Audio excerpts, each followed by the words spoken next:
Hello everyone, আসসালামু আলাইকুম।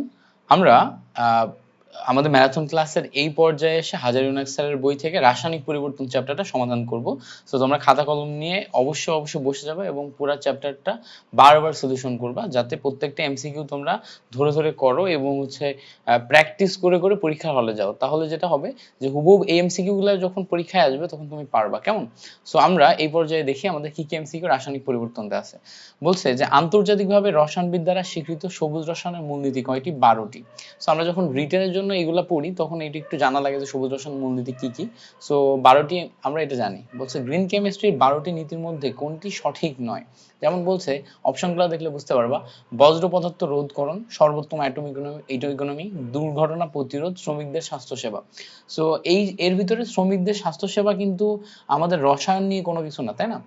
আমাদের বজ্র পদার্থ প্রতিরোধ এটা হচ্ছে রসায়ন রিলেটেড। তারপর সর্বোত্তম অ্যাটমিক ইকোনমি এটাও রসায়ন রিলেটেড। দুর্ঘটনা প্রতিরোধ রসায়ন রিলেটেড, কারণ হচ্ছে রসায়নে অনেক দুর্ঘটনা ঘটে। সো এইখানে আমাদের কোনটা রিলেটেড না সেটা হচ্ছে শ্রমিকদের স্বাস্থ্যসেবা।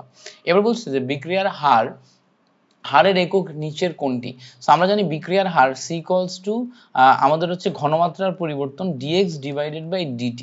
সো ঘনমাত্রার পরিবর্তনকে আমরা হচ্ছে মোল পার লিটার বলতে পারি, আর সময়ের পরিবর্তনকে আমরা টাইম ইনভার্স বলতে পারি। সো এখানে আমাদের বিভিন্ন টাইপের একক আসে, যেমন হচ্ছে মোল পার লিটার পার সেকেন্ড, এরকম আসে মোল পার লিটার পার ডে, এই টাইপের আসে। সো মোল পার লিটার পার সেকেন্ড দেখো অপশন সি তে আছে, মানে গ তে আছে। সো এটাই হচ্ছে আমাদের কারেক্ট অ্যান্সার।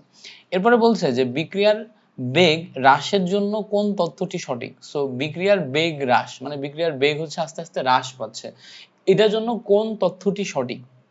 সো বিক্রিয়ার বেগ যদি হ্রাস পায় তার মানে হচ্ছে সক্রিয়ণ শক্তি বৃদ্ধি পায়। এটা আমাদের একটু মনে রাখতে হবে যে বিক্রিয়ার বেগ হ্রাসের সাথে আমাদের কোন তথ্যটা সঠিক, যে বিক্রিয়ার বেগ যদি হ্রাস পায় তাহলে হচ্ছে সক্রিয়ণ শক্তি বৃদ্ধি পায়। মানে কোন একটা বিক্রিয়া অনেক দ্রুত হচ্ছে না, বিক্রিয়াটা অনেক দ্রুত হচ্ছে না, বিক্রিয়াটা স্থির হয়ে গেছে। মানে ধরো এই বস্তুটা এখন আর আগের মতো অ্যাক্টিভ না, বিক্রিয়া করে না, চুপচাপ আছে, ঠান্ডা আছে।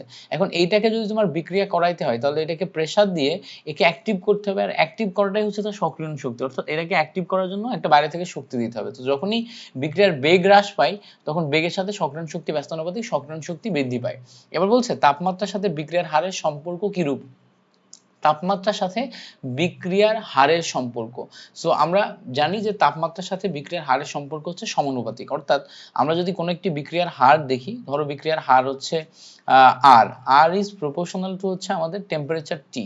সো আমরা যদি তাপমাত্রা বাড়াই তাহলে বিক্রিয়ার হার বাড়বে, আর যদি তাপমাত্রা কমাই তাহলে বিক্রিয়ার হার বাড়বে। ধরো একটা পাত্রের ভিতরে বিক্রিয়া ঘটতেছে, এখন এটা নির্দিষ্ট রেটে ঘটতেছে। এখন বাইরে থেকে যদি তুমি হিট দাও, হিট দিলে এর ভিতরে যে কণাগুলো আছে, কণাগুলোর সক্রিয়ণ শক্তি আস্তে আস্তে বেড়ে যাবে। সক্রিয়ণ শক্তি যত বাড়বে তত বিক্রিয়ার হচ্ছে তোমার মানে সক্রিয়ণ শক্তি বলতে কণাগুলোর গতিশক্তি বেড়ে যাবে। সক্রিয়ণ শক্তি আর গতিশক্তি এক জিনিস না। কণাগুলোর গতিশক্তি বেড়ে গেলে আস্তে আস্তে কি হবে, বিক্রিয়ার হারও বেড়ে যাবে। ঠিক আছে? সো এখানে আমরা জানি যে এটা হচ্ছে সমানুপাতিক সম্পর্ক। এরপরে বলছে কোন বিক্রিয়ার হার সবচেয়ে বেশি?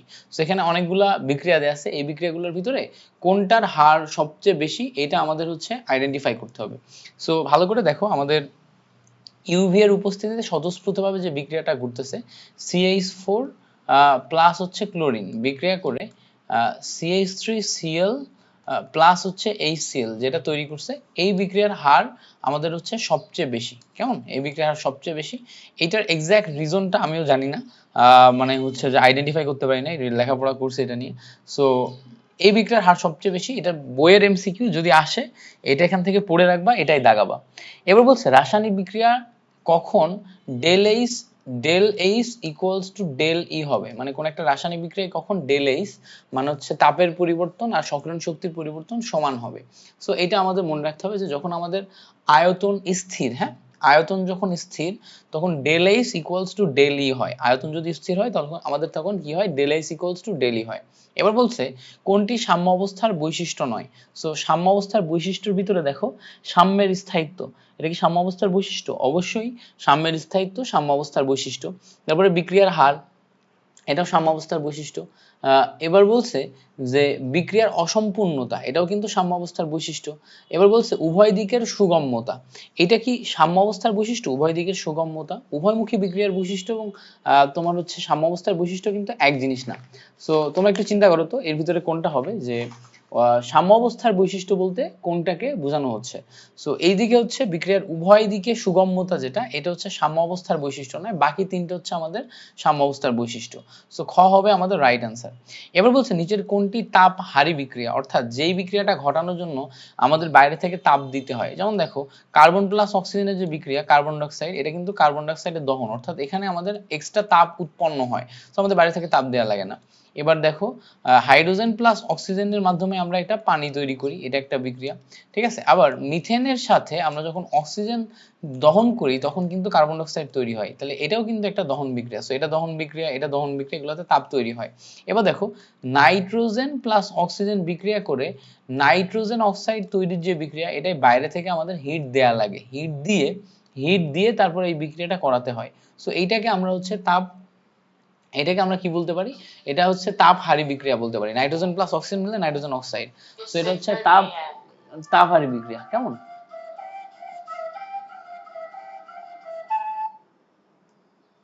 সো অ্যালার্ম বাজতেছিল, সো আমার অ্যালার্মটা কেটে দিলাম। এবার আসো পরবর্তী এমসিকিউতে। দেখো এই এমসিকিউটা কিন্তু বারবার আসে, হ্যাঁ, বিভিন্ন জায়গাতে আসে, অ্যাডমিশন টেস্টে আসতে দেখা যায়, আবার তোমার বোর্ডেও আসতে দেখা যায়। সো এটা একটু ভালো করে মনে রাখবা যে নাইট্রোজেন এবং অক্সিজেনের বিক্রিয়া আছে তোমার হচ্ছে তাপহারী বিক্রিয়া, অর্থাৎ বাইরে থেকে তাপ দেওয়া লাগে।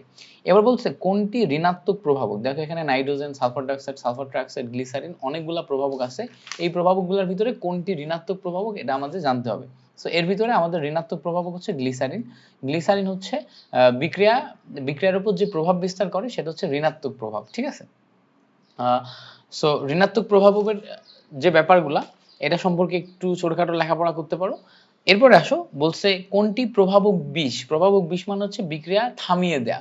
প্রভাবক বিষ মানে কি? প্রভাবক বিষ মানে হচ্ছে বিক্রিয়া থামিয়ে দেয়া।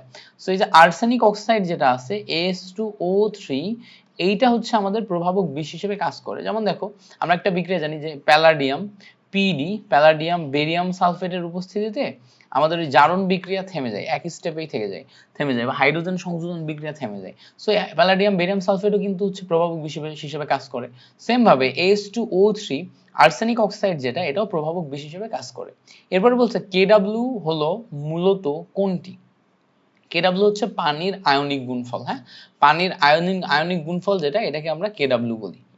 ওকে গ্রেট, এই পর্যন্ত আমাদের ক্লিয়ার। এবার বলছে স্পর্শ পদ্ধতিতে সালফিউরিক অ্যাসিড উৎপাদনে নিচের কোন প্রভাবক ব্যবহৃত হয়।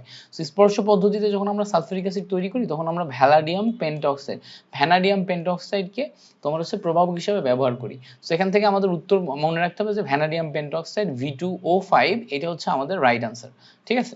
এরপরে আসো বলছে AB2 প্লাস B2, হ্যাঁ, এইটা বিক্রিয়া করে 2AB3 তৈরি করে। সো এখানে হচ্ছে AB2 এর আগে আবার 2 আছে, so AB2 plus B2 AB3, এবং এই বিক্রিয়াতে দেখো ডেল এইচ এর মান হচ্ছে আমাদের ধনাত্মক। সো ডেল এইচ এর মান ধনাত্মক মানে হচ্ছে আমাদের বাইরে থেকে তাপ দেয়া লাগে, অর্থাৎ এটা একটি তাপহারী বিক্রিয়া।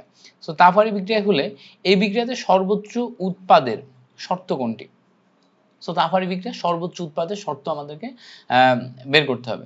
এবার সর্বোচ্চ উৎপাদের শর্ত হচ্ছে, দেখো আমরা বাইরে থেকে যত বেশি তাপ দিব, যেহেতু তাপহারী বিক্রিয়া অর্থাৎ তাপ দিতে হয়, যত বেশি তাপ দিব তত বিক্রিয়াটি বাম থেকে ডানে যাবে, সো আমাদের এই উৎপাদটা পাওয়া যাবে।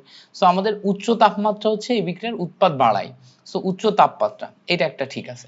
এবার দেখো এই জায়গাতে আমাদের যদি সিম্পলি চিন্তা করো, আমাদের মোল সংখ্যা হচ্ছে 2, আর এই সাইডে মোল সংখ্যা হচ্ছে 2 প্লাস 1 মিলে হচ্ছে 3। সো এই সাইডে মোল সংখ্যা বেশি, অর্থাৎ যদি সেম আয়তন দিয়ে ভাগ করে এই সাইডে ঘনমাত্রা বেশি, এই সাইডে ঘনমাত্রা কম, ঠিক আছে। সো ঘনমাত্রা বেশি, ঘনমাত্রা কম।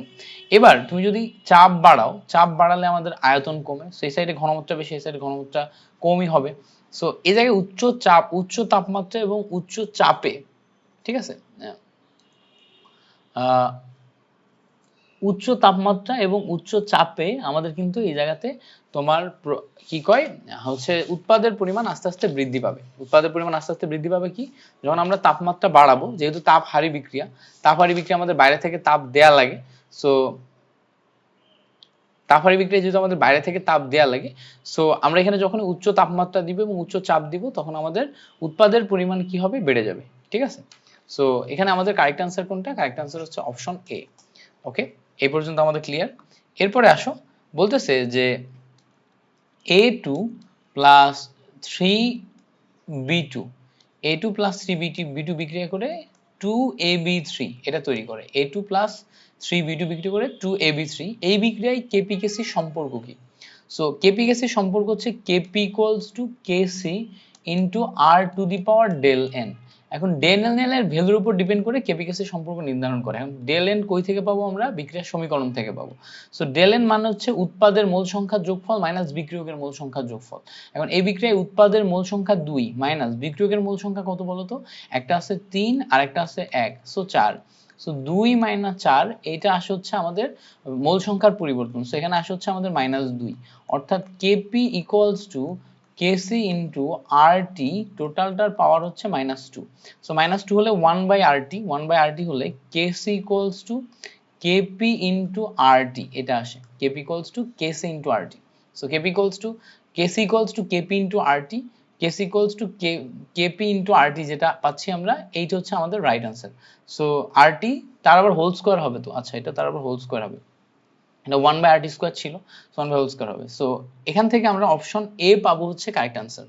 অপশন এ পাবো হচ্ছে আমাদের কারেক্ট আনসার, যে kc equals to kp equals to kc ছিল, এখন হচ্ছে k হচ্ছে আমাদের kc equals to kp into rt তার স্কয়ার, ঠিক আছে, rt তার স্কয়ার, এটা আসলে হচ্ছে আমাদের কারেক্ট আনসার। গ্রেট, এই পর্যন্ত যদি আমাদের ক্লিয়ার হয়ে যায়, এরপরে আমরা পরবর্তী এমসিকিউতে আসি। 16 নাম্বারটা আমাদের কি বলছে? 16 নম্বরটা আমরা দেখব। এখন 16 নম্বরে আমাদের বলছে যে একটা বিক্রিয়ক দেয়া আছে, যেমন বিক্রিয়কটা যদি খেয়াল করো, a প্লাস b বিক্রিয়া করে আমাদের 3d তৈরি করে, a প্লাস b বিক্রিয়া করে 3d তৈরি করে। এবার কেপি কেসের মধ্যে সম্পর্ক কত? এবার দেখো এখানে ডেল n এর ভ্যালু যদি ভালো করে খেয়াল করো, মোল সংখ্যা 3 মাইনাস 1 প্লাস 1, মানে তোমার হচ্ছে উৎপাদের মোল সংখ্যা মাইনাস বিক্রিয়কের মোল সংখ্যা। সো উৎপাদ মাইনাস বিক্রিয়ক যদি করি তাহলে 3 মাইনাস 2 আসে, 3 মাইনাস 2 আসলে কি আসবে? 1 হবে আমাদের ভ্যালু। সো 1 যদি ভ্যালু হয় তাহলে এই জায়গাতে আমরা kp equals to kc into r2t তার পাওয়ার হচ্ছে ডেল n এর জায়গায় 1 বসাতে পারবো।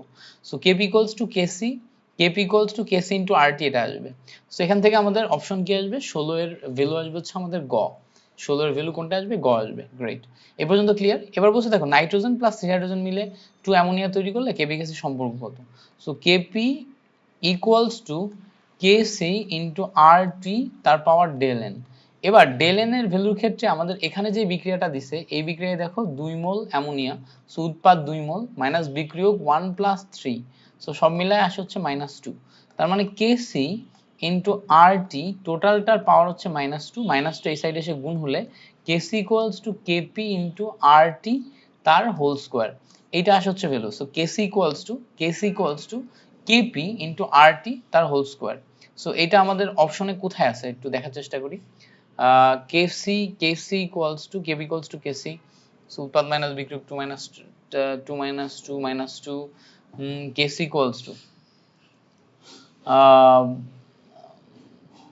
এই দেখো এইটাই কিন্তু মিলে যাচ্ছে, kp ইকুয়ালস টু rt তোমার -2 প্রথমে যে অংশটা আসছিল এটা কিন্তু মিলে যাচ্ছে। সো অপশন গ নাম্বার যেটা, এটাই কিন্তু আমরা এখান থেকে প্রপার অপশন পাচ্ছি। ওকে, এরপরে দেখো একটা বিক্রিয়া দিছে, বিক্রিয়াটা কি? ক্যালসিয়াম কার্বনেট বিক্রিয়া করে আমরা ক্যালসিয়াম অক্সাইড পাইছি যেটা সলিড, ক্যালসিয়াম কার্বনেট সলিড ছিল, আর শুধু পাইছি কার্বন ডাই অক্সাইড যেটা পাইছি হচ্ছে গ্যাস। এখান থেকে আমাদের কেসি এর রাশিমালা বের করতে বলছে।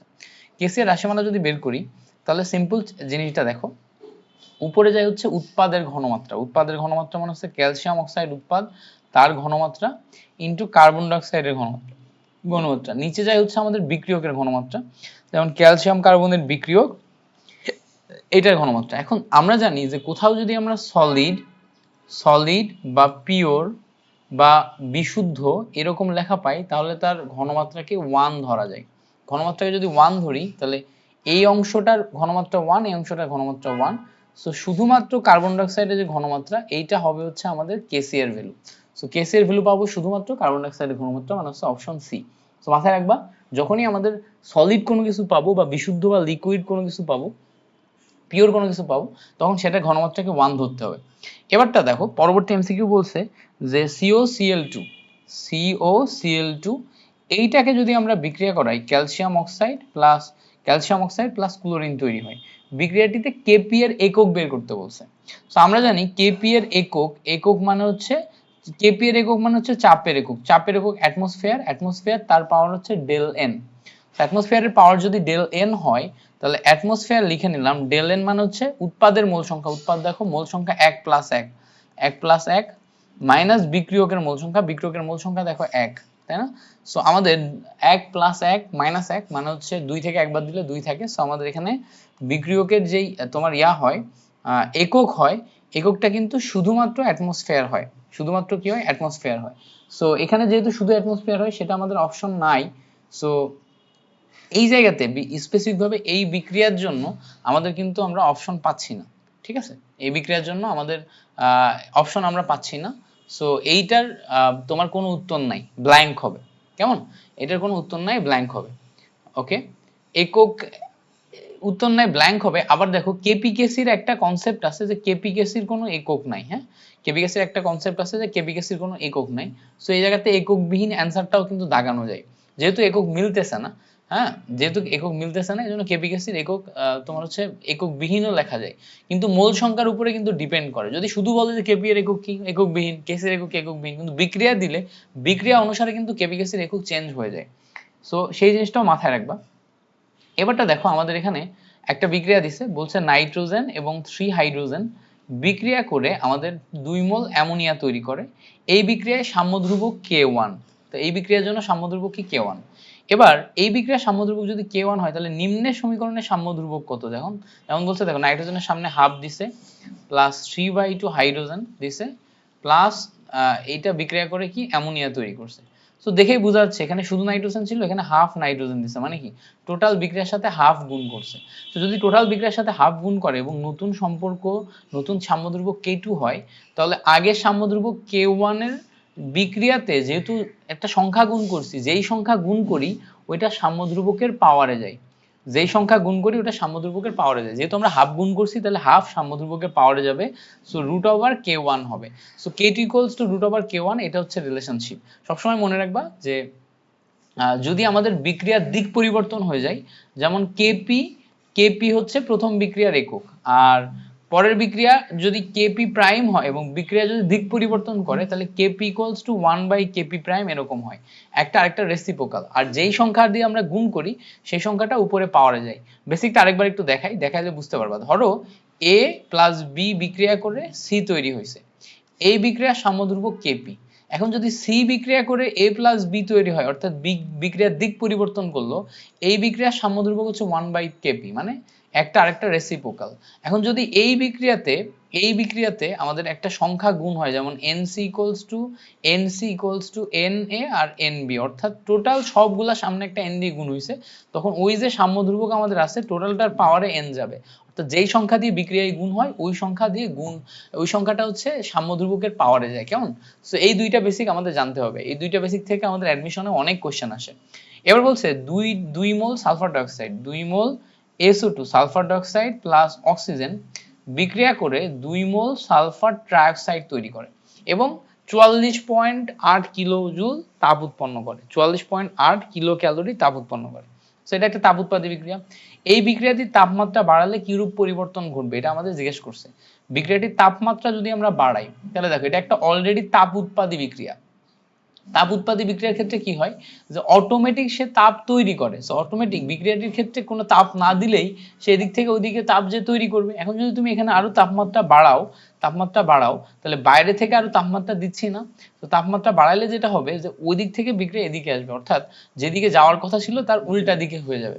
সো বিক্রিয়া তাপ উৎপাদী বিক্রিয়ায় যদি আমরা তাপমাত্রা বাড়াই তাহলে বিক্রিয়া সম্মুখমুখী না হয়ে পশ্চাৎমুখী হয়। সো পশ্চাৎমুখী হলে কি হবে, এদিক দিয়ে এদিকে আসবে, এদিক থেকে এদিকে আসলে সালফার ট্রাইঅক্সাইডের যে উৎপাদন এটা হ্রাস পায়। বিক্রিয়া পশ্চাৎমুখী হলে সালফার ট্রাইঅক্সাইড উৎপাদন কি হবে, হ্রাস পাবে। সো 21 নম্বরে সালফার ট্রাইঅক্সাইড উৎপাদন হ্রাস পায়। যদি এটা তোমার তাপ হারি বিক্রিয়া হতো তাহলে তাপ দিলে আরো তাপ যত বাড়াইতাম তাহলে তত কিন্তু আমাদের উৎপাদের পরিমাণ বাড়তো, ঠিক আছে? সো এটা আমাদের একটু মনে রাখতে হবে। এরপরে আসো 22 নম্বর এমসিকিউ বলছে 4.25 মোল হাইড্রোজেন, 4.25 মোল হাইড্রোজেন এবং 4.75 মোল আয়োডিন, হ্যাঁ, এই দুইটা জিনিস আছে, উত্তপ্ত করলে এত মোল হাইড্রোজেন আয়োড উৎপন্ন হয়, কেসি এর মান কত? সো আমাদের কত থেকে কত মোল তৈরি হয় সেইটা বলে দিছে এবং আমাদের কেসি এর মান বের করতে বলছে। সো দেখো একই তোমার বিক্রিয়া মানে বিক্রিয়া পাত্রের ভিতরে যদি এরকম আমাদের বলে দেয় তাহলে আমাদের কেপি কেসি কিভাবে বের করা যাবে এই বেসিকটা আমরা একটু দেখার চেষ্টা করি। আমাদের বিক্রিয়াটা হচ্ছে হাইড্রোজেন প্লাস আয়োডিন বিক্রিয়া করে 2 মোল হাইড্রোজেন আয়োডাইড। এখন ইনিশিয়ালি আমাদের দেখো 4.2 মোল ছিল হাইড্রোজেন এবং 4.75 মোল ছিল আয়োডিন এবং এই দুইটা বিক্রিয়া করলে আমরা উৎপাদন পাচ্ছি হচ্ছে 6.7 মোল। এখন আমাদের যেহেতু কেসি বের করতে হবে, কেসি তো ঘনমাত্রার একক, ঘনমাত্রার একক বের করতে গেলে আমাদের ভি দিয়ে গুণ করতে হবে, ভি দিয়ে ভাগ করতে হবে। ভি দিয়ে ভাগ করলে আমরা সব জায়গায় ঘনমাত্রা পাবো। এবার উপরে যাবে আমাদের উৎপাদের ঘনমাত্রা মানে 6.7 ডিভাইডেড বাই 2 তার হোল স্কয়ার, নিচে যাবে হচ্ছে বিক্রিয়কের ঘনমাত্রা 4.25 divided by V 4.75 divided by V. সেখানে ভি স্কয়ার কেটে যায়, ভি স্কয়ার কেটে যায়, কেটে গেলে উপরে দেখো 6.7 আর নিচে হচ্ছে 4.25 ইন্টু 4.75 এই দুইটার গুণফল আসে। সো এগুলা ক্যালকুলেশন করলে আমরা এখান থেকে পেয়ে যাব। ক্যালকুলেটরটা কই, ক্যালকুলেটরটা পাইলে হচ্ছে ক্যালকুলেশন করতাম। এই তো পাইছি। সো ক্যালকুলেশন করলে কত আসে একটু দেখি। উপরে যাচ্ছে 6.7, নিচে যাচ্ছে 4.25 ইন্টু 4.75। সো এটা ক্যালকুলেশন করলে 0.33 আসে, ঠিক আছে, 0.33 আসে, 0.3318। সো 3318 এইটা মানে হচ্ছে তোমার খ নাম্বার যে অপশনটা। আচ্ছা আমি উপরে হচ্ছে 6.7 যেটা আছে এটার স্কোয়ারটা দিই নাই, যার কারণে ভুল হয়েছে, এটা হচ্ছে 2.22 আসে। সো অপশন ক হচ্ছে কারেক্ট অ্যান্সার, 2.22 আসে, ঠিক আছে। এরপরে পরবর্তী এমসিকিউ দেখো, বলছে আমাদের একটা বিক্রিয়া দিচ্ছে, বিক্রিয়াতে N2O4 দেয়া আছে যেটা ভেঙে 2 মোল নাইট্রোজেন ডাইঅক্সাইড তৈরি করে। এবার বলছে 25 ডিগ্রি সেন্টিগ্রেড তাপমাত্রায় N2O4 এবং নাইট্রোজেন অক্সাইড আংশিক চাপ এত এত হলে, আংশিক চাপ এত এত দেয়া আছে, কেপি এর মান কত। সো আমরা যদি জানি যে কেপি ইকুয়ালস টু আংশিক চাপ, উৎপাদের আংশিক চাপ P of nitrogen dioxide divided by P of বিক্রিয়কের আংশিক চাপ, সো N2O4। এখন যেহেতু এখানে মোল সংখ্যা 2 আছে সো পাওয়ারে যাবে হচ্ছে 2। এবার নাইট্রোজেন ডাইঅক্সাইডের আংশিক চাপ যেটা আছে সেটা হচ্ছে 0.31 তার হোল স্কয়ার। এবার বিক্রিয়কের আংশিক চাপ যেটা আছে N2O4 সেটা কত, 0.69। সো এই দুইটা যদি আমরা ক্যালকুলেশন করি তাহলে কত আসবে, 0.31 তার স্কয়ার ডিভাইডেড বাই 0.69। সো এটা ক্যালকুলেশন করলে আসতেছে দেখো 0.139। সো 0.139 হচ্ছে অপশন বি। কেমন? এরপরে বলছে হেবার পদ্ধতিতে অ্যামোনিয়া উৎপাদনে কোন প্রভাবটি ব্যবহার করা হয়। সো হেবার পদ্ধতিতে অ্যামোনিয়া উৎপাদনে আমরা যে এই প্রভাবটি ব্যবহার করি তার নাম কি বলতো, আয়রন তোমার হচ্ছে ব্যবহার করি। সো এই জায়গাতে আয়রন হবে হচ্ছে আমাদের জন্য কারেক্ট অ্যান্সার। এরপরে বলছে দেখো অম্লীয় KMnO4 এবং অক্সালিক অ্যাসিড দ্রবণে রিডক্স বিক্রিয়ায় কোনটি অটো প্রভাবক হিসাবে কাজ করে। সো KMnO4 এইটা ভেঙে যে Mn2+ আয়নে পরিণত হয়। সো এই যে Mn2+ আয়নে পরিণত হলো, এই Mn2+ আয়নে পরিণত হলে এইটাই হচ্ছে কিন্তু আমাদের হচ্ছে অটো প্রভাবক হিসেবে কাজ করে। Mn2+ আয়ন যেটা এটাই হচ্ছে অটো প্রভাবক হিসেবে কাজ করে। সো এই জায়গাতে বলছে যে KMnO4 এর এবং অক্সালিক অ্যাসিড দ্রবণে অটো প্রভাবক হিসেবে কাজ করে কোনটা, Mn2+, ঠিক আছে। সো Mn2+ এটা মনে রাখবা, প্রশ্নটা মুখস্থ করবে, এটা মনে রাখবা, এটা বোর্ডের জন্য খুবই ইম্পর্টেন্ট, ঠিক আছে। এবার বলছে নিচের কোনটি অধিক তীব্র বা শক্তিশালী অ্যাসিড। সো কোন একটা অ্যাসিড কতটুকু শক্তিশালী বা তীব্র এইটা জানা যায় হচ্ছে কেন্দ্রীয় পরমাণু জারণ মান দিয়ে। আবার বলি, কেন্দ্রীয় পরমাণুর জারণ মান দিয়ে। সো আমাদের যে কয়টা অ্যাসিড আছে এই কয়টা অ্যাসিডের কেন্দ্রীয় পরমাণু জারণ মান বের করতে হবে। যেমন দেখো আমরা HClO4 এইটার জারণ মান বের করব। সো HClO4 এর জারণ মান যদি বের করি, টোটাল জারণ মান 0, হাইড্রোজেনের +1, Cl হচ্ছে কেন্দ্রীয় পরমাণু এটার জন্য x ধরলাম, অক্সিজেনের -2 এবং 4টা যেহেতু সেটা 4 দুগুণা 8 = 0। সো x = +8 - 1 = +7 আসে। সো এটা হচ্ছে +7। হ্যাঁ, এইটা যদি ক্যালকুলেশন করো 4 দুগুণা 8, 8 থেকে 2 বাদ দিলে হচ্ছে +6 হয়। এখানে দেখো 4 দুগুণা 8, 8 থেকে 3 বাদ দিলে +5 হয়। এইটাই দেখো 3 দুগুণা 6, 6 থেকে তোমার হচ্ছে 1 বাদ দিলে +5 হয়। সো কেন্দ্রীয় পরমাণু জারণ মান সবচেয়ে বেশি কোনটায়, ঘ নাম্বারে। সো ঘ নাম্বারে যেহেতু সবচেয়ে বেশি এই জন্য এটা সবচেয়ে বেশি শক্তিশালী। এবার যদি কখনো কেন্দ্রীয় পরমাণু জারণ মান সমান হয়, জারণ মান কি বলতো সমান। সো এই ধরনের শর্তগুলো আমি কিন্তু বেসিক ক্লাসে শেখাই। সো জারণ মান সমান যদি হয় তখন আমাদের এই জায়গাতে মজার একটা ব্যাপার হচ্ছে যে কেন্দ্রীয় পরমাণু জারণ মান সমান, দেখো এই যে HNO3 এটার সাথে সমান হচ্ছে H3PO4, এই দুইটা সমান, এটারও +5 এটারও +5। তো যখন জারণ মান সমান তখন দেখতে হবে যে নাইট্রোজেন এবং ফসফরাস যে কেন্দ্রীয় পরমাণু আছে এই দুইটার ভিতর আকার কে ছোট। সো নাইট্রোজেন এবং ফসফরাসের ভিতরে নাইট্রোজেনের আকার ছোট, ফসফরাসের আকার বড়। সো আকার যা ছোট সে বেশি শক্তিশালী। সো এই দুইটার ভিতরে আবার শক্তিশালী কি HNO3, ঠিক আছে। সো কেন্দ্রীয় পরমাণু জারণ মান যার বেশি সে বেশি শক্তিশালী, আর যদি জারণ মান সমান হয়ে যায় তাহলে আকার যার ছোট সে বেশি শক্তিশালী।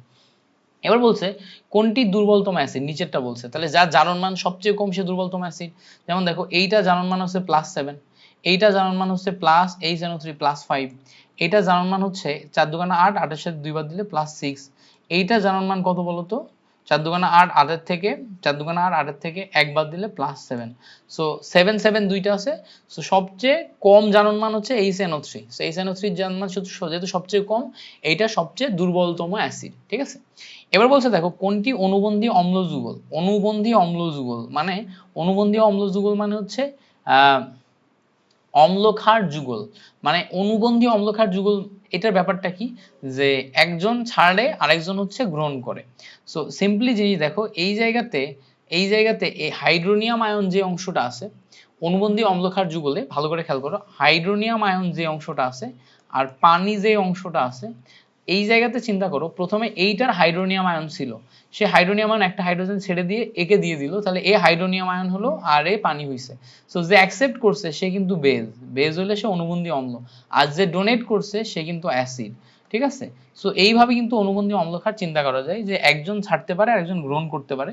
এটা হচ্ছে আমাদের অনুবন্ধী অম্লক্ষার যুগলের মেইন কাহিনী। এরপরে আসো পরবর্তীতে আমাদের একটা জিনিস বলছে যে H3PO2, H3PO2 এইটার ক্ষারত্ব কত, H3PO2 এটার ক্ষারত্ব বের করতে বলছে। সো দেখো ফসফরাসের ক্ষেত্রে আমাদের এখানে কয়টা অক্সিজেন আছে, দুইটা অক্সিজেন আছে। সো এই জায়গাতে 2OH আরেকটা হচ্ছে OH লেখা যায়, আরেকটা হাতে আমাদের হচ্ছে হাইড্রোজেন থাকে। সো ফসফরাসে কি লেখা যায় OH আরেকটা হাতে হচ্ছে আমাদের হাইড্রোজেন থাকে। তাহলে দেখো তো তিনটা হাইড্রোজেন আমরা লাগাইতে পারছি কিনা, তিনটা হাইড্রোজেন লাগাইতে পারছি। এবারটা ব্যাপারটা কি ছিল যে আমাদের ফসফরাসের তোমার হচ্ছে ফসফরাসের ইলেকট্রন সংখ্যা ছিল কত 15। সো 10 আর 5 15, তিনটা ইলেকট্রন তো এখানে চলে গেছে আর একজোড়া মুক্তজোড় উপরে আছে। সো এই জায়গাতে যখন এই ধরনের কেস ঘটবে তখন ক্ষারত্ব বের করার জন্য দেখতে হবে যে কয়টা OH আছে, কয়টা OH আছে। OH সংখ্যা যেহেতু দুইটা, সো এর ক্ষারত্ব কত, ক্ষারত্ব হবে হচ্ছে 2, ঠিক আছে। সো OH সংখ্যা যেহেতু দুইটা, H3PO4 এর ক্ষারত্ব হওয়ার কথা হচ্ছে 2।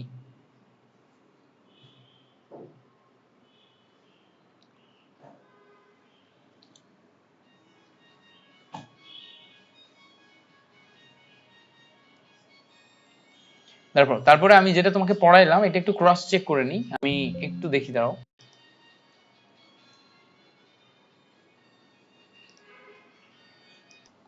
হ্যাঁ, আমার সন্দেহটা ঠিক ছিল, আমার কোথাও একটা আমি মনে হচ্ছিল যে উল্টাপাল্টা লিখতেছি। যেমন দেখো H3PO4 এর H3PO2 যে অংশটা আছে এটার বেসিসিটি বা ক্ষারত্ব লেখার সময় আমি ভুল লিখতেছিলাম। কিভাবে দেখো এখানে যে মুক্ত জোড় ইলেকট্রন আছে, মুক্ত জোড় ইলেকট্রন অক্সিজেনের সাথে এইভাবে আমাদের বন্ড তৈরি করে, আরেক হাতে OH থাকে, আরেক হাতে H, আরেক হাতে H। সো দেখো আমাদের সবগুলো ইলেকট্রন কিন্তু এখানে ইউজ হয়ে গেছে। সো ডাবল বন্ড তৈরি করছে অক্সিজেনের সাথে, ওখানে আমাদের একজোড়া মুক্তজোড় ইলেকট্রন চলে গেছে আর তিনটা ইলেকট্রন এখানে চলে গেছে। এখানে আমাদের দেখো তো OH কয়টা আছে, আসলে OH কিন্তু একটা আছে।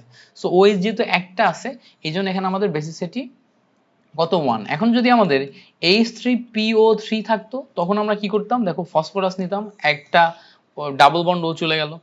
এইবারটা এখানে দেখো একটা OH, এখানে দেখো একটা OH বসাইলাম, একটা গেল হাইড্রোজেন। এবার দেখো মিলাইতে পারো কিনা, অক্সিজেন দেখো তিনটা পাইছো কিনা, একটা দুইটা তিনটা অক্সিজেন, হাইড্রোজেনও দেখো তিনটা মিলে গেছে। এইটার ক্ষেত্রে বেসিসিটি কত বলতো, এইটার ক্ষেত্রে বেসিসিটি 2। সো এইভাবে স্ট্রাকচার আঁকার পরে OH কয়টা তার উপর ডিপেন্ড করে আমাদের বেসিসিটি হয়। আবার বলি, এভাবে স্ট্রাকচার আঁকার পরে OH কয়টা তার উপর ডিপেন্ড করে আমাদের বেসিসিটি হয়। এখন যদি আমরা এরকম নিই H3PO4 নিই, তাহলে দেখো ফসফরাস উপরে OH ও একটা গেল, এবার এই সাইডে OH, এই সাইডে OH, এই সাইডে OH। সো OH কয়টা এখন, OH দেখো এখন তিনটা। সো তিনটা OH হলে তখন আমাদের ওইটা কিন্তু 3 হতো। ঠিক আছে। সো এইভাবে কিন্তু আমরা বেসিসিটি বের করতে পারি। ওকে, এরপরে দেখো 30 নম্বর এমসিকিউ বলছে Al2O3, Al2O3 এইটার সাথে যদি আমরা এখন, এটা তো তোমার একটা ক্ষারীয় অক্সাইড, অম্লত্ব বের করতে গেলে আমাদের এক আণবিক অ্যাসিড HCl এর সাথে গুণ করতে হবে। সো এক আণবিক অ্যাসিড HCl এর সাথে গুণ করলে এখানে দেখো আমাদের অ্যালুমিনিয়াম ক্লোরাইড তৈরি হয়।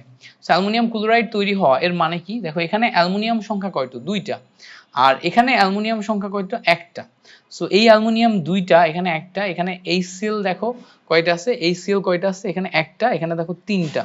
সো এই তিনের সাথে এই দুইয়ের সাথে মিলাইতে গেলে আমরা কিভাবে মিলাবো, সিম্পল জিনিস দেখো, এই দুইয়ের সাথে মিলানোর জন্য আমরা এখানে 2 দিলাম, 2 দিলে দেখো এখানে আমাদের ক্লোরিন সংখ্যা কত হয়ে গেল, 3 দুগুণা 6 হয়ে গেল। সো এই ক্লোরিনের সোর্স তো এটা ছিল, তাহলে 6টা ক্লোরিন কিভাবে পাবো, এখানে 6 দিয়ে গুণ করলে। সো 6HCl আসতেছে আমাদের মিলানোর জন্য।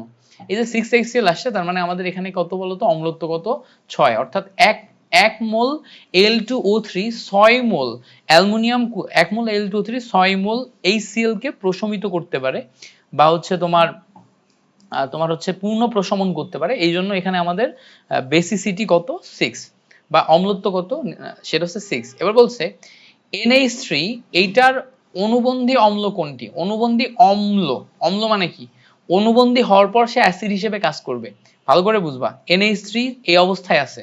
এবার বলছে এর অনুবন্ধী অম্ল মানে এ অনুবন্ধী হওয়ার পর অ্যাসিড হিসেবে কাজ করবে।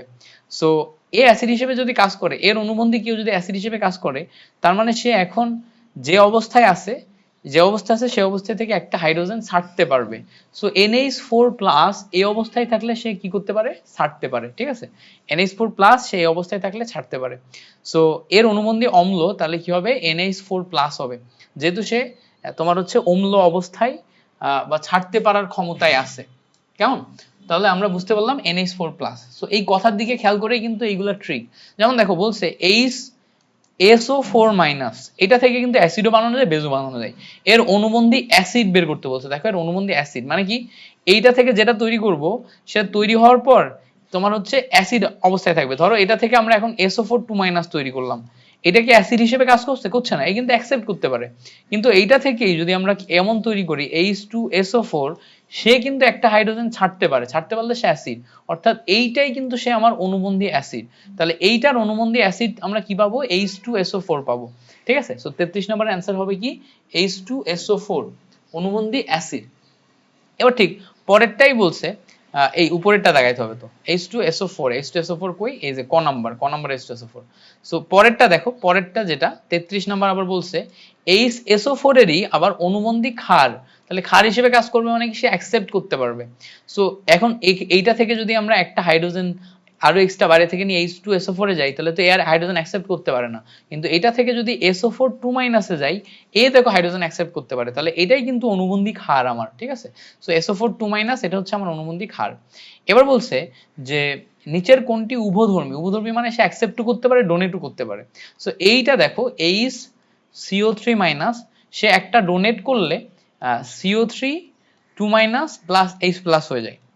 সো এটা কিন্তু ডোনেট করলো। এখন এ যদি একটা অ্যাকসেপ্ট করে, অ্যাকসেপ্ট করলে কি হয় দেখো তো, H2CO3 হয়। তাহলে একটা ডোনেট একটা অ্যাকসেপ্ট, কেমন, তাহলে এটাই কিন্তু উভধর্মী, মানে যদি একই জিনিস গ্রহণও করতে পারে ছাড়তেও পারে, তখন সেটা তোমার উভধর্মী হিসেবে কাজ করে। এবার বলছে দেখো নিচের কোনটি অম্লধর্মী যৌগ, অম্লধর্মী যৌগ মানে কি, যে হাইড্রোজেন ডোনেট করতে পারে। অম্লধর্মী, উভধর্মী যৌগ, অম্লধর্মী না উভধর্মী যৌগ। তাহলে দেখো অ্যামোনিয়া হচ্ছে ক্ষার, HCl acid, sulphuric acid acid, পানি হচ্ছে উভধর্মী। কেন, পানি হচ্ছে আমার হাইড্রোজেন প্লাস আয়ন ছাড়তেও পারে, হাইড্রোজেন প্লাস আয়ন ছাড়তেও পারে, আবার হাইড্রোজেন প্লাস আয়ন অ্যাকসেপ্ট করে H3O+ হাইড্রোনিয়াম আয়নেও পরিণত হতে পারে। এই জন্য এখানে আমাদের পানি যেটা আছে সে কি বলতো, সে হচ্ছে আমাদের উভধর্মী। এবার বলছে কোনটি অ্যাম্প্লিপ্রোটিক প্রজাতি, অ্যাম্প্লিপ্রোটিক এই শব্দটার মানে কি, অ্যাম্প্লিপ্রোটিক এই শব্দটার মানে হচ্ছে অ্যাম্প্রিওপ্রোটিক বা অ্যাম্প্লিপ্রোটিক যেটা বলো, এর মানে হচ্ছে উভধর্মী, মানে কোনটি উভধর্মী হিসেবে কাজ করে। সো উভধর্মী হিসেবে কাজ দেখো এই HSO4- এইটা করতেছে কেন, কারণ এই একটা হাইড্রোজেন ছাড়তেও পারে, আবার একটা হাইড্রোজেন গ্রহণ করতে পারে। এই হাইড্রোজেনটা ছাড়তে পারে, এই মাইনাসের জন্য একটা গ্রহণ করতে পারে। তাহলে HSO4- এটা হচ্ছে অ্যাম্প্লিপ্রোটিক বা উভধর্মী। ঠিক আছে, ওকে, এই পর্যন্ত আমাদের ক্লিয়ার। এরপরে পরবর্তী ম্যাথটা করি। আমাদের বলছে H2SO4 সালফিউরিক অ্যাসিড যেটার ঘনমাত্রা 0.05 মোলারিটি, এইটার পিএইচ কত হবে, পিএইচ কত এটা বের করতে হবে। সো সালফিউরিক অ্যাসিড H2SO4 এটাকে যদি আমরা ভাঙি, দেখো দুইটা হাইড্রোজেন প্লাস আয়ন পাওয়া যায় এবং SO4 2 মাইনাস আয়ন পাওয়া যায়। সো ইনিশিয়ালি অবস্থায় আমাদের 0.05 ছিল, বাট পরবর্তীতে ঘনমাত্রা 0.05 ইন্টু 2 হয়ে গেছে। সো এখন আমরা পিএইচ ইকুয়ালস টু পাবো হচ্ছে minus log of hydrogen plus আয়নের ঘনমাত্রা। হাইড্রোজেন প্লাস আয়নের ঘনমাত্রা মানে কি 2 ইন্টু 0.05। সো এইটা ক্যালকুলেশন করলে যেটা আসবে সেটা হচ্ছে অ্যান্সার। সো যারা এইচএসসি পরীক্ষা দিবা তারা তো এটা ক্যালকুলেটর দিয়ে সুন্দর করে ফেলতে পারবা, বাট যারা এইচএসসি পরীক্ষা দিবা না তাদের আমি লগের ক্যালকুলেশন অনেকবার শেখাইছি। তো এই জায়গাতে দেখো লগের ক্যালকুলেশন কিভাবে হবে, 5 ডিভাইডেড বাই 100 হবে, তাই না, 5 ডিভাইডেড বাই 100 হবে। সো এই জায়গাতে দেখো কাটাকাটি করলে 5 কুড়িং 100, এবার এটা দিয়ে এটা কাটো, 10 দুগুণা 20, সেখানে আসবে 10। সো 1/10 মানে কি 10 inverse 1। So minus log of 10 inverse 1। So এই 10 এর ইনভার্সটা সামনে চলে আসলে মাইনাস অফ -1 ইনটু কত 10, সো লগ 10। সো লগ 10 এর মান 1, আর এখানে মাইনাসে মাইনাসে প্লাস, সো আমাদের পিএইচ কত হয় 1 হয়। সো এই জায়গা থেকে ক্যালকুলেশন করলে আমরা পিএইচ পাই হচ্ছে 1। সো আমাদের যদি এখান থেকে পিওএইচ বের করতে বলতো, পিওএইচ মানে ছিল কত বলতো 14 - 1 মানে হচ্ছে 13 হইতো পিওএইচ, আর পিএইচ কত 1। সেম ভাবে আমাদের বলছে 0.005 মোলারিটি দ্বিক্ষারীয় সবল অ্যাসিডের পিএইচ কত। সো আমাদের কিন্তু দ্বিক্ষারীয় সবল অ্যাসিডের পিএইচ মানে দুইটা হাইড্রোজেন প্লাস আয়ন এমন সবল অ্যাসিড তার আবার পিএইচ বের করতে বলছে। সো পিএইচ ইকুয়ালস টু আমাদের কি হবে minus log of hydrogen plus আয়নের কনসেন্ট্রেশন, এন্ড কনসেন্ট্রেশনে কি হবে দ্বিক্ষারীয় মানে 2 গুণ হবে কার সাথে 0.005 এটার সাথে। সো পরবর্তী লাইনে তুমি এটা কিন্তু ক্যালকুলেটর দিয়ে অনায়াসে করতে পারো, আমি জাস্ট অ্যাডমিশনে যারা ক্লাস দেখবে তাদের জন্য দেখিয়ে দিচ্ছি। পরবর্তী লাইনে 5 ডিভাইডেড বাই এটাকে 1000 লেখা যায়, 5 ডিভাইডেড বাই 1000 লেখা যায়। এবারটা সিম্পলি চিন্তা করো, 5 দুগুণা যদি 10 করো, 5 দুগুণা যদি 10 করো, সো এটা কেটে যায় 10 হয়, এই 10 এর শূন্য এই 10 এর শূন্য কেটে যায়, তাহলে দেখো তো minus log of 10 to the power -2 হয় না। সো এই -2টা সামনে যে মাইনাস অফ -2 ইনটু লগ 10 আসে। সো এই জায়গাতে দেখো এইটা গুণ করলে 2 আসে ইনটু লগ 10 এর মান 1। সো আলটিমেটলি আমাদের ভ্যালু আসে হচ্ছে 2। সো এই জায়গাতে আমাদের পিএইচ এর ভ্যালু কত আসে, দ্বিক্ষারীয় অ্যাসিডের পিএইচ এর ভ্যালু আসে হচ্ছে 2। ঠিক আছে। সো সেম ভাবে পরবর্তীটা ক্যালকুলেশন করলেও এটা যেহেতু দ্বিক্ষারীয় অ্যাসিড বলছিল, এখানে সালফিউরিক অ্যাসিড বলে দিছে, এখানেও আমাদের পিএইচ এর মান কত আসবে 2ই আসবে। কেমন? এরপরে দেখো পরবর্তী এমসিকিউ বলছে, 40 নাম্বার এমসিকিউ বলছে নিচের কোন দ্রবণের ক্ষেত্রে পিএইচ মান সর্বাধিক। সো পিএইচ এর ভ্যালু সবচেয়ে বেশি কোনটাই হবে সেটা আমাদের দেখতে হবে। সো সবসময় একটা জিনিস মাথায় রাখবা যে আমাদের যেইটাতে শূন্য বেশি হবে, যেটার ভিতরে শূন্য বেশি থাকবে সেইটার পিএইচ ভ্যালু সর্বাধিক হবে। সো এই জায়গাতে একটা সিম্পল জিনিস দেখো, আমাদের 0.01 HCl আছে, 0.01 নাইট্রিক অ্যাসিড আছে, 0.01 H2SO4 আছে, 0.01 H2CO3 আছে। সো এই দুইটাই কিন্তু দুইটা করে হাইড্রোজেন ছাড়তে পারে, এটাও দুইটা করে হাইড্রোজেন ছাড়তে পারে। সো এই দুইটার যে ভ্যালু এইটা কিন্তু হচ্ছে আমাদের 2 দিয়ে গুণ হবে, ঘনমাত্রার সাথে 2 দিয়ে গুণ হবে। সো ঘনমাত্রার সাথে 2 দিয়ে গুণ হওয়ার পর এটা আসবে, আর সামনে যে দুইটা এটা কিন্তু একটা করেই তোমার হাইড্রোজেন আয়ন ছাড়তে পারে। সো এইটার যে ভ্যালু সেটা হচ্ছে 0.01ই থাকবে। সো 0.01 যেটা থাকবে, এখন এই জায়গাতে আমাদের একটু ক্যালকুলেশন করে দেখতে হবে যে কোনটা আসে। হ্যাঁ, সো ক্যালকুলেশন করলে তুমি কি পাবা দেখো, এই লাস্টে ঘ নাম্বারটা দিয়ে শুরু করি, মাইনাস লগ অফ হাইড্রোজেন আয়নের ঘনমাত্রা। সো দুইটা যেহেতু ছাড়তে পারে 2 ইন্টু 0.01। সো 2 ইন্টু 0.01 এটা ক্যালকুলেটরে বসাও মুখে মুখে। এবার হচ্ছে আমি একটু এইচএসসি পরীক্ষার্থীদের জন্য ম্যাথটা করাই, মাইনাস লগ অফ 2 ইন্টু 0.01, আগে তো দুইটা মুখে মুখে দেখাইলাম। সো এটার ভ্যালু কত আসে, এটার ভ্যালু আসে হচ্ছে 1.69। ঠিক আছে, 1.69। তো এটাও আমারই এমন কঠিন কিছু না, এটা কিন্তু পারবা। আর পরে যেটা আছে সালফিউরিক অ্যাসিডের যেটা আসে এটাও কিন্তু সেম ভ্যালুই আসবে, সো 1.69 আসবে। আর এই জায়গাতে যেই ভ্যালুটা আসে, এই ভ্যালুটা আসবে কত, এই ভ্যালুটা আসবে হচ্ছে পিওর 1, তাই না, পিওর 1 বা 2 আসার কথা সর্বাধিক যেহেতু চাইছে। So pH equals to minus log of 0.01। So এটা কত আসে দেখি, মাইনাস লগ অফ 0.01, সো এটা আসে হচ্ছে পিওর 2। সো এইটার জন্য 2 পাই আমরা, তার মানে আমাদের যেহেতু সর্বাধিক চাইছে তাহলে এইটার জন্য সর্বাধিক পাই, এইটার জন্য সর্বাধিক পাই, নাইট্রিক অ্যাসিডের জন্য HCl এর জন্য। তাহলে আমাদের এই দুইটার ভিতরে এই ক আর খ যে কোনো একটা দাগাইলেই হইতেছে। এবার বলছে দেখো নিচের কোন পিএইচ মানের দ্রবণটিতে হাইড্রোজেন প্লাস আয়নের ঘনমাত্রা সবচেয়ে বেশি। সো আমাদের এখানে অনেকগুলা পিএইচ আছে, এখন এই জায়গা থেকে হাইড্রোজেন প্লাস আয়নের ঘনমাত্রা কোনটায় বেশি কোনটায় কম সেটা দেখতে হবে। এবারটা হাইড্রোজেন প্লাস আয়নের ঘনমাত্রা বেশি কম এটা বুঝবো কিভাবে, সিম্পল দেখো পিএইচ ইকুয়ালস টু আমরা জানি হচ্ছে minus log of hydrogen plus আয়নের কনসেন্ট্রেশন। সো এটা একটু দেখার চেষ্টা করি। এবার লগ হাইড্রোজেন প্লাস আয়নের কনসেন্ট্রেশন, লগ হাইড্রোজেন প্লাস আয়নের কনসেন্ট্রেশন এটা ইকুয়ালস টু মাইনাস পিএইচ, ঠিক আছে। এবার দেখো হাইড্রোজেন প্লাস আয়নের কনসেন্ট্রেশন ইকুয়ালস টু এই লগ অপোজিট সাইডে গেলে এন্টি লগ হয়, এন্টি লগ মানে হচ্ছে 10 to the power, so 10 to the power minus pH, অর্থাৎ এখানে যে পিএইচটা নিবা এই পিএইচ যেটা নিবা এইটা হচ্ছে আমার পাওয়ারে যাবে, এটা হচ্ছে আমার পাওয়ারে যাবে। পিএইচ ইকুয়ালস টু যদি আমরা x ধরি তাহলে 10 to the power minus x. এবার যেহেতু মাইনাস এক্স, এক্স এর ভ্যালু যত বেশি হবে তত আমার হাইড্রোজেন প্লাস আয়নের ঘনমাত্রা তত কমবে, আর এক্স এর ভ্যালু যত কম হবে তত হাইড্রোজেন প্লাস আয়নের ঘনমাত্রা বাড়বে। তাহলে এই জায়গাতে যে কয়টা ভ্যালু আছে সিম্পলি যদি দেখার চেষ্টা করো 2.3, 5.5, 7.4, 9.5 এর ভিতরে ঘ নাম্বারটা আমাদের জন্য কারেক্ট অ্যান্সার হয়, কারণ হচ্ছে এই যেই ভ্যালুটা কম ওইটার জন্যই আমাদের তোমার ঘনমাত্রা বেশি, ঠিক আছে, যেই ভ্যালুটা কম ওটার জন্যই আমাদের ঘনমাত্রা বেশি। এবার বলছে বিশুদ্ধ পানিতে হাইড্রোজেন প্লাস আয়নের মান কত। বিশুদ্ধ পানিতে হাইড্রোজেন প্লাস আয়নের মান হচ্ছে 10 to the power minus 7 mole per litre. হ্যাঁ, হাইড্রোজেন প্লাস আয়নের ঘনমাত্রা বের চাইছে, সো এটা কত 10 to the power minus 7 mole per litre. Okay, এরপরে বলছে 25 ডিগ্রি সেন্টিগ্রেড তাপমাত্রায় বিশুদ্ধ পানির পিএইচ কত, এটা হচ্ছে 7। পিএইচ কত পাবা তুমি, 7 পাবা। বিশুদ্ধ পানির পিএইচ 25 ডিগ্রি সেন্টিগ্রেড তাপমাত্রায় 7 পাবা। এরপরে আমাদের পরবর্তী এমসিকিউটা দেখো, বলছে CH3COOH, CH3COOH এর KA দেয়া আছে কত 1.8 into 10 to the power minus 5। এবার বলছে যে 0.1 মোলারিটি CH3COOH এইটার পিএইচ কত, এইটার পিএইচ কত। এখন CH3COOH মানে কি, এটা হচ্ছে দুর্বল অ্যাসিড। সো দুর্বল অ্যাসিডের ক্ষেত্রে পিএইচ বের করার জন্য আমাদের ফর্মুলা ছিল অসওয়াল্ডের লঘুকরণ সূত্র। সো অসওয়াল্ডের লঘুকরণ সূত্র K ইকুয়ালস টু ছিল alpha square C. So alpha equals to রুটের নিচে KA ডিভাইডেড বাই সি ছিল। এখন আমরা জানতাম যে পিএইচ বের করার জন্য আমাদের শর্টকাট ফর্মুলা হচ্ছে মাইনাস লগ অফ তোমার ঘনমাত্রা ইনটু তোমার আলফার ভ্যালু ইনটু কনসেন্ট্রেশন একটা, আর যদি আলফার ভ্যালু না দেয়া থাকে তাহলে রুটের নিচে KA ইনটু সি এটা দিয়ে ক্যালকুলেশন করতে হবে। সো আমরা দুইটা ফর্মুলা জাস্ট বলে দিছি, এইবারটা আমরা ক্যালকুলেশনটা দেখব, ঠিক আছে।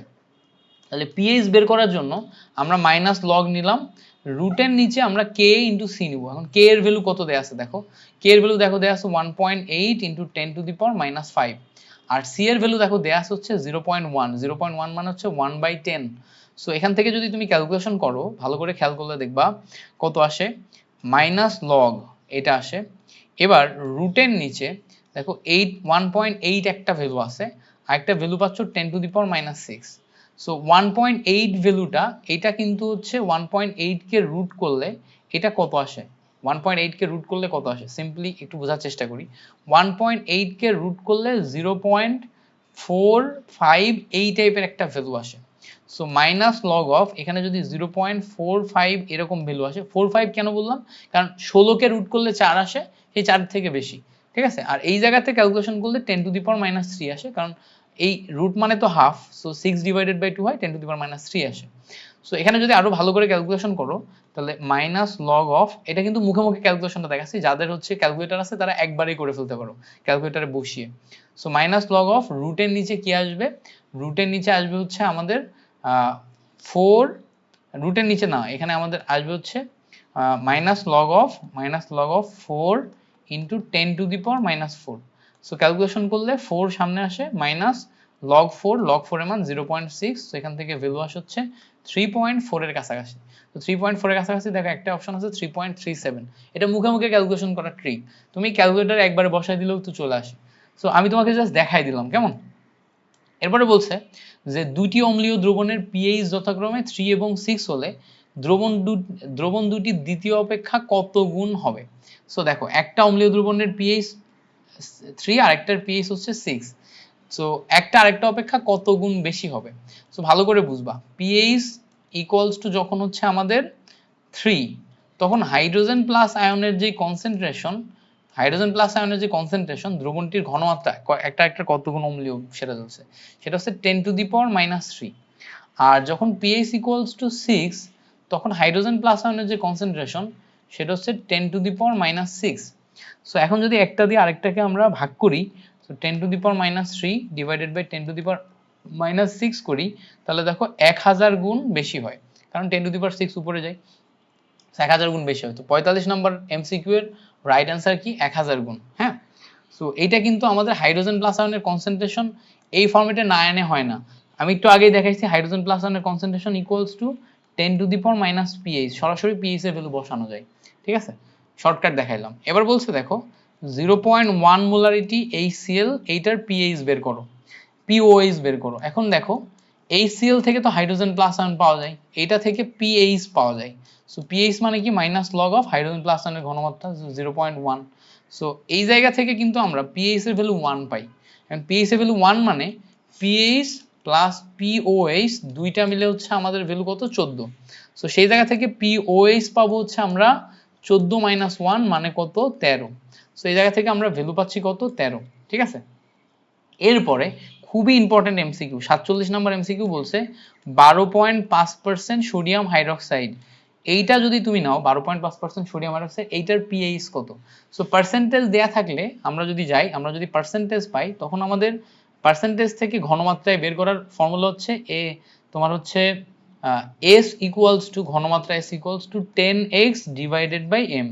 সো 10 নিলাম, x এর ভ্যালু দেখো 12.5 দেয়া আছে, m মানে কত? 40। এখান থেকে একটা শূন্য, এখান থেকে একটা শূন্য কেটে যায়, এটা দিয়ে কাটাকাটি করলে দেখো 12.5 কে তুমি 4 দিয়ে কাটাকাটি করো, সো 12.5 কে 4 দিয়ে কাটাকাটি করলে 3 পয়েন্ট সামথিং পাবা। সো এখান থেকে ভ্যালু আসে হচ্ছে 3.125, 3 পয়েন্ট কত? 125 মোলারিটি। এই যে 3.125 মোলারিটি পাইলা, এটা কিন্তু আমরা ফর্মুলা দিয়ে বের করলাম।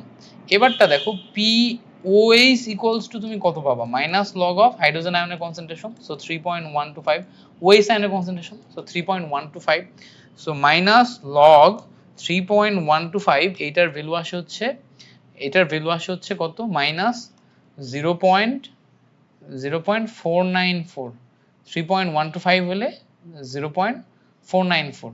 সো আমি এইটা একটু আরেকবার ক্যালকুলেশন করি। Sodium hydroxide 40, S equals to 10x divided by m। So উপরে 10, x এর ভ্যালু হচ্ছে 12.5, m, sodium hydroxide 40। So calculation করলে ঠিক আছে 3.125 এ আসে এবং এটা মাইনাসই আসে।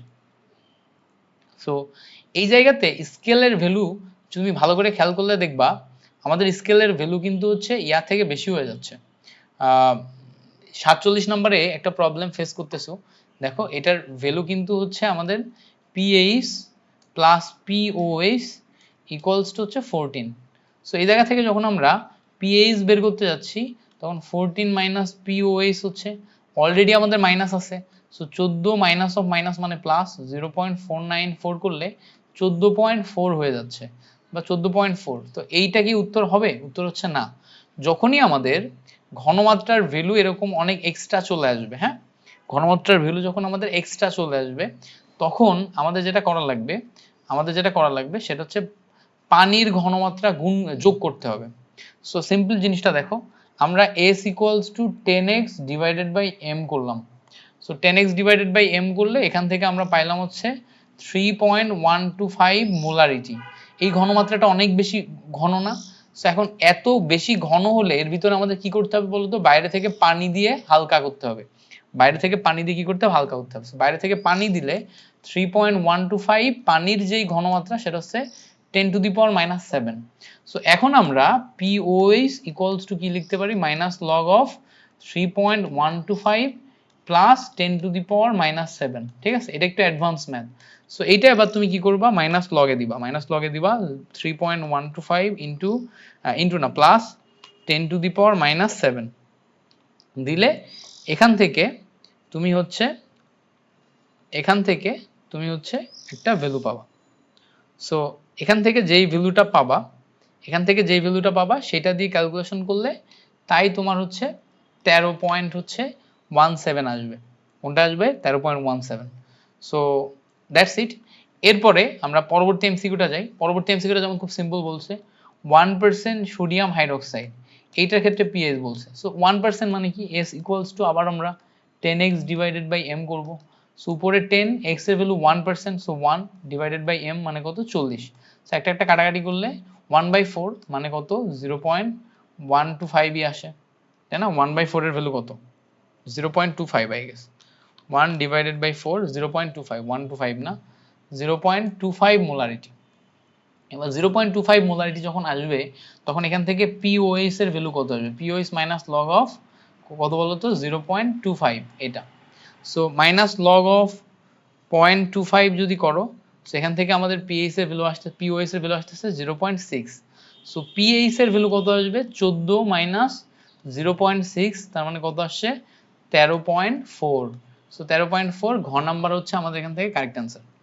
এবার বলছে সেমি মোলার অত, সেমি মানে কত 0.5 মোলারিটি, 5 মোলারিটি সোডিয়াম হাইড্রোক্সাইড, এইটার POH কত? সো POH মানে কি? POH মানে হচ্ছে মাইনাস লগ অফ OH আয়নের concentration. So minus log of semi molar মানে কি 0.5। সো মাইনাস লগ অফ 0.5 করলে হয়ে যাচ্ছে মাইনাস লগ অফ 0.5। সো এটার ভ্যালু আসতেছে কত 0.3। সো 0.3 এটা আসবে হচ্ছে আমাদের PH এর ভ্যালু। এবার বলছে কোন দ্রবণের ঘনমাত্রা যদি এত মোলারিটি হয় তাহলে PH কত? সো OH দেয়া আছে, OH দিয়ে POH বের করা যাবে। সো POH মানে হচ্ছে মাইনাস লগ অফ কত আসবে 3.5 into 10 to the power minus 4, হ্যাঁ এটা। So minus log of 3.5 into 10 to the power minus 4 যদি করো minus log of 3.5 into 10 to the power minus 4, হ্যাঁ। সো এইটা কত আসতেছে? এটার ভ্যালু আসতেছে 3.45। তখন আমরা PH এর ভ্যালু পাবো হচ্ছে 14 মাইনাস 3.45। সো 14 মাইনাস 3.45 করলে কত আসবে 14 মাইনাস 3.45। সো এটা করলে আসবে হচ্ছে 10.55। এই উত্তর কত নাম্বার আছে? অপশন ঘতে বা ডিতে। এবার বলছে একটি দ্রবণের pH হলো 6, ওই দ্রবণের আরো HCl দ্রবণ যোগ করলে pH 3 হয়, শেষ দ্রবণে হাইড্রোজেন আয়নের মোলার ঘনমাত্রা কত বৃদ্ধি ঘটেছে? সো দেখো একবার ছিল 6 আর একবার হলো 3, তাহলে বৃদ্ধি যেটা ঘটবে সেটা কিন্তু 1000 টাইম। এর আগেও আমরা দেখছি এটা কিভাবে করতে হয়। আমরা দেখব যে হাইড্রোজেন প্লাস আয়নের কনসেন্ট্রেশন এটা কত আসে, একবার 10 to the power minus PH মানে 10 টু দি পাওয়ার মাইনাস 6 আসে, আরেকবার করলে কত আসে হাইড্রোজেন প্লাস আয়নের concentration 10 to the power minus 3। So 10 to the power minus 3 K 10 to the power minus 6 দিয়ে ভাগ করলে এখান থেকে আমরা 1000 গুণ পাই। সো এখান থেকে 10 টু দি পাওয়ার 3 টাইমস আসে, অর্থাৎ খ নাম্বার বৃদ্ধি ঘটছে মানে হচ্ছে 1000 গুণ, মানে হচ্ছে 10 টু দি পাওয়ার 3 টাইমস, মানে হচ্ছে খ নাম্বার। সো 51 এর অ্যানসার হচ্ছে আমাদের খ। এরপরে পরবর্তী এমসিকিউ দেখো, বলছে 10 to the power minus 9 molarity sodium hydroxide PH এর মান কোনটির নিকটতম? সো এখানে আমাদের POH এর ভ্যালু বের করতে হবে, সেটা কত minus log of 10 to the power minus 9। So এখান থেকে দেখে বোঝা যাচ্ছে POH 9, তাহলে PH কত? PH হচ্ছে 14 মাইনাস 9, তাহলে কত আসে 5। সো এখান থেকে 5 মানে কি গ নাম্বারটা। এবার বলছে যে সোডিয়াম হাইড্রোক্সাইড 0.01 মোলারিটি। সো এখান থেকে POH এর ভ্যালু কত পাবো? POH এর ভ্যালু পাবো মাইনাস লগ অফ 0.01 মানে কি 10 to the power minus 2। So এখান থেকে ভ্যালু আসবে হচ্ছে আমার 2। তখন PH এর ভ্যালু পাবো হচ্ছে 14 থেকে 2 বাদ, তার মানে হচ্ছে 12। সেখান থেকে আমাদের রাইট অ্যান্সার হচ্ছে 12। ঠিক আছে, ওকে। এভাবে আমাদের 54 নম্বর এমসিকিউ যদি আমরা করি, 54 নম্বর এমসিকিউ বলছে 20 ml 1.5 মোলারিটি সোডিয়াম হাইড্রোক্সাইড দ্রবণ এবং এত ml এত সোডিয়াম হাইড্রোক্সাইড দ্রবণ মিশ্রিত করলে মিশ্রণের ঘনমাত্রা কত? সো দুইটা মিশ্রণের ঘনমাত্রা চাইছে, হ্যাঁ দুইটা একসাথে মিশ্রিত করছি। সো নতুন মিশ্রণের ঘনমাত্রা কিভাবে বের করব? দেখো নতুন মিশ্রণের ঘনমাত্রা যদি বের করতে হয়, নতুন মিশ্রণের ঘনমাত্রা S ইকুয়ালস টু নিচে যাবে হচ্ছে V টোটাল আর উপরে যাবে হচ্ছে সলিউশনগুলোর যোগফল S1 V1 S2 V2। এবার S1 V1 মানে কত? যেহেতু সেম সলিউশন, দেখো একবার 20 ml 1.5 মোলারিটি প্লাস একবার দেখো 2 মোলারিটি ইনটু 1.5 ml। নিচে যদি দেখো তুমি যদি টোটালটা যোগ করো তাহলে 20 প্লাস 1.5। সো উপরে এবং নিচে গুণ করে আমরা এখান থেকে ভ্যালু কত পাবো, উপরে নিচে গুণ করে। So 20 into 1.5 plus 2 into 1.5 divided by কত আসবে 21.5। সো এখান থেকে পাবো হচ্ছে 1.534 মোলারিটি। এটা হচ্ছে আমাদের 1.534 মোলারিটি, মানে হচ্ছে ক নাম্বার হচ্ছে আমাদের কারেক্ট অ্যান্সার। সো এইভাবে কিন্তু আমরা অনায়াসে এইটা সলিউশন করে ফেলতে পারি। এরপরে 55 নম্বর এমসিকিউ বলছে একটি দ্রবণে হাইড্রোজেন আয়নের মোলার ঘনমাত্রা 1 × 10⁻⁹ হলে হাইড্রক্সিল আয়নের মোলার ঘনমাত্রা কত? সো হাইড্রোজেন আয়নের মোলার ঘনমাত্রা আর হাইড্রক্সিল আয়নের মোলার ঘনমাত্রা বের করতে বলছে। এখন আমরা জানি যে হাইড্রোজেন আয়নের মোলার ঘনমাত্রা ইনটু হাইড্রক্সিল আয়নের মোলার ঘনমাত্রা, দুইটার মোলার ঘনমাত্রা যোগফল হচ্ছে 10⁻⁴। এর ভিতরে হাইড্রোজেন যদি বলে দেয় 10⁻⁹, তাহলে এখান থেকে হাইড্রক্সিল আয়নের মোলার ঘনমাত্রা ইজিলি বের করা যাবে। কিভাবে? হাইড্রক্সিল আয়নের মোলার ঘনমাত্রা এটা ইকুয়ালস টু উপরে যাবে হাইড্রোজেন 10⁻⁴, নিচে যাবে 10⁻⁹। সো এইটা উপরে গেলে তুমি 10⁻⁵ থাকবে তোমার। সো 10⁻⁵, মানে অপশন গ হচ্ছে আমাদের এখান থেকে কারেক্ট অ্যান্সার। সো এইটার জন্য আমাদের এই লাইনটা মনে রাখতে হবে। এটার জন্য কোনটা? এই লাইনটা মনে রাখতে হবে। এরপরে বলছে দেখো 25°C তাপমাত্রায় বিশুদ্ধ পানির আয়নিক গুণফল কত? সো বিশুদ্ধ পানির আয়নিক গুণফল কিন্তু আমাদের হচ্ছে 10⁻⁴, মানে অপশন ক পানির আয়নিক গুণফল। 56 নম্বর এমসিকিউ আমাদের ভ্যালু হচ্ছে 10⁻⁴। এবার বলছে দেখো FeCl3 এটা জলীয় দ্রবণে pH এর ভ্যালু কত? জলীয় দ্রবণে pH। এখন FeCl3 কে তুমি যদি পানির ভিতরে দাও তাহলে দেখো FeOH3 হয়। FeOH3 বলো তো অম্লীয় না ক্ষারীয়? উত্তর হচ্ছে ক্ষারীয়। এবার ক্ষারীয় যদি হয় ক্ষারের মান 7-এর থেকে ছোট না বড়? অবশ্যই 7-এর চেয়ে বড়। সো 7-এর চেয়ে বড় যদি হয় তাহলে তোমার ক নাম্বার হচ্ছে আমাদের রাইট অ্যান্সার। 7-এর চেয়ে, আচ্ছা ক্ষারীয়। সো ক্ষারীয় হচ্ছে তো 7-এর চেয়ে বড়। ক্ষারীয় 7-এর চেয়ে বড় না? pH এর ভ্যালু ক্ষারীয় হচ্ছে 7-এর চেয়ে বড়। তাহলে ক নাম্বার হচ্ছে আমাদের রাইট অ্যান্সার। মজা লাগছে না? মজা লাগার কথা। ক্ষারীয় হলে 7-এর চেয়ে বড়। এবার বলছে 2% সোডিয়াম কার্বনেটের আণবিক ভর মুখস্থ রাখবা 106।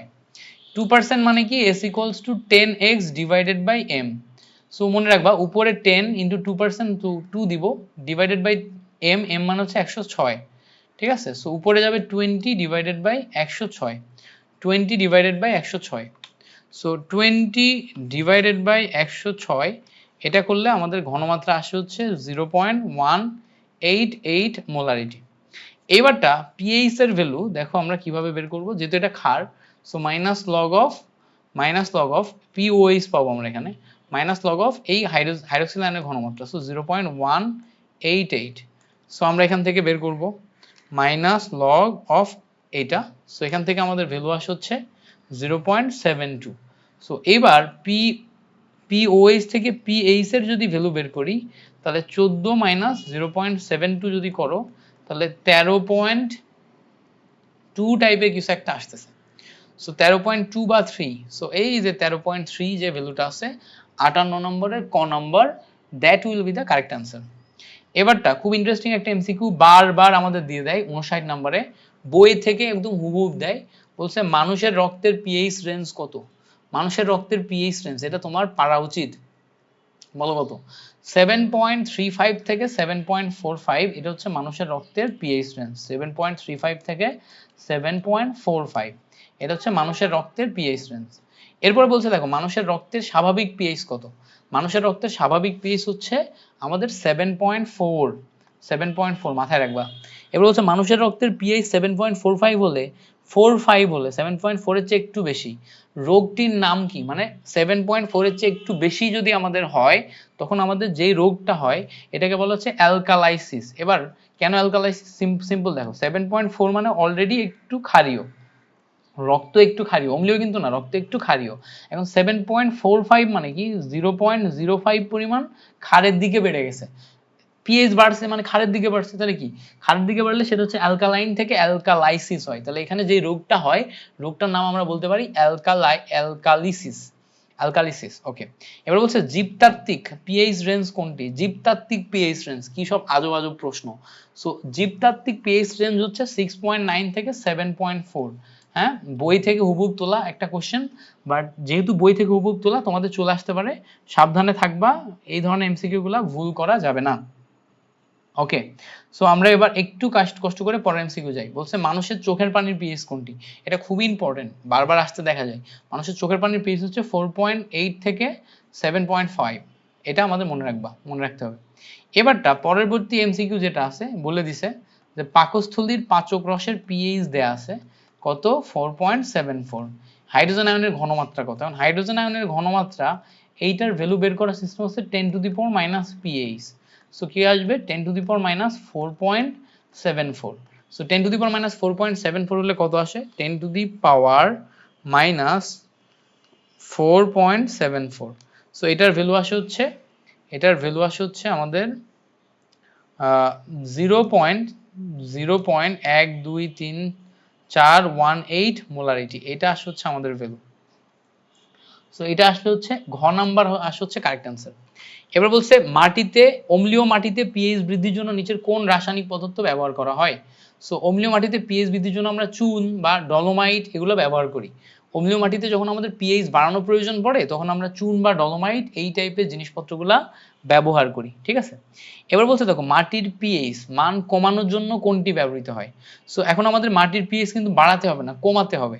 সো মাটির পিএইচ বাড়ানো থেকে কমানো মানে অ্যাসিডের দিকে যদি নিয়ে যেতে হয় তাহলে অ্যাসিডিক কোনো কিছু ব্যবহার করতে হবে। সো এখন এটার জন্য আমরা ব্যবহার করি দেখো এই যে এটা NH2 HPO4। সো এটা সম্ভবত হচ্ছে টিএসপি সার, NH2 এটা সম্ভবত টিএসপি সারের সংকেত, ঠিক আছে? এটা একটু মুখস্থ রাখবা। মাটির পিএইচ কমানোর জন্য দেখো আগের বার দেখলাম বাড়ানোর জন্য, এবার কমানোর জন্য। সো কিভাবে করবা? একদম খাতা কলম নিয়ে বসে যাবা NH2 HPO4, হ্যাঁ, এটা কয়েকবার লিখবা যে এটা কমানোর জন্য ব্যবহার করা হয়, তাহলে শেষ। এবার বলছে নিচের কোন জোড়া অম্লীয় বাফার দ্রবণ তৈরি করে? সো অম্লীয় বাফার দ্রবণ তৈরি করতে গেলে আমাদের দুর্বল অম্ল নিতে হবে, দুর্বল অম্ল সাথে হচ্ছে সবল ক্ষার। সো দুর্বল অম্লের সাথে সবল ক্ষার হচ্ছে সোডিয়াম হাইড্রোক্সাইড, সবল ক্ষার আছে। সো দুর্বল অম্ল CH3COOH এর সাথে সবল ক্ষার কোথায় আছে? এই দেখো সোডিয়াম হাইড্রোক্সাইড। সো ঘ নাম্বারটা হচ্ছে আমাদের দুর্বল অম্ল সবল ক্ষার তোমার হচ্ছে বাফার দ্রবণ তৈরি করে। এখন বাফার দ্রবণের ক্ষেত্রে কি ছিল? বাফার দ্রবণের ছিল হচ্ছে একটা হবে উইক আর একটা হবে স্ট্রং, ঠিক আছে? যে উইক তার পরিমাণ এক্সেস বা অতিরিক্ত হবে।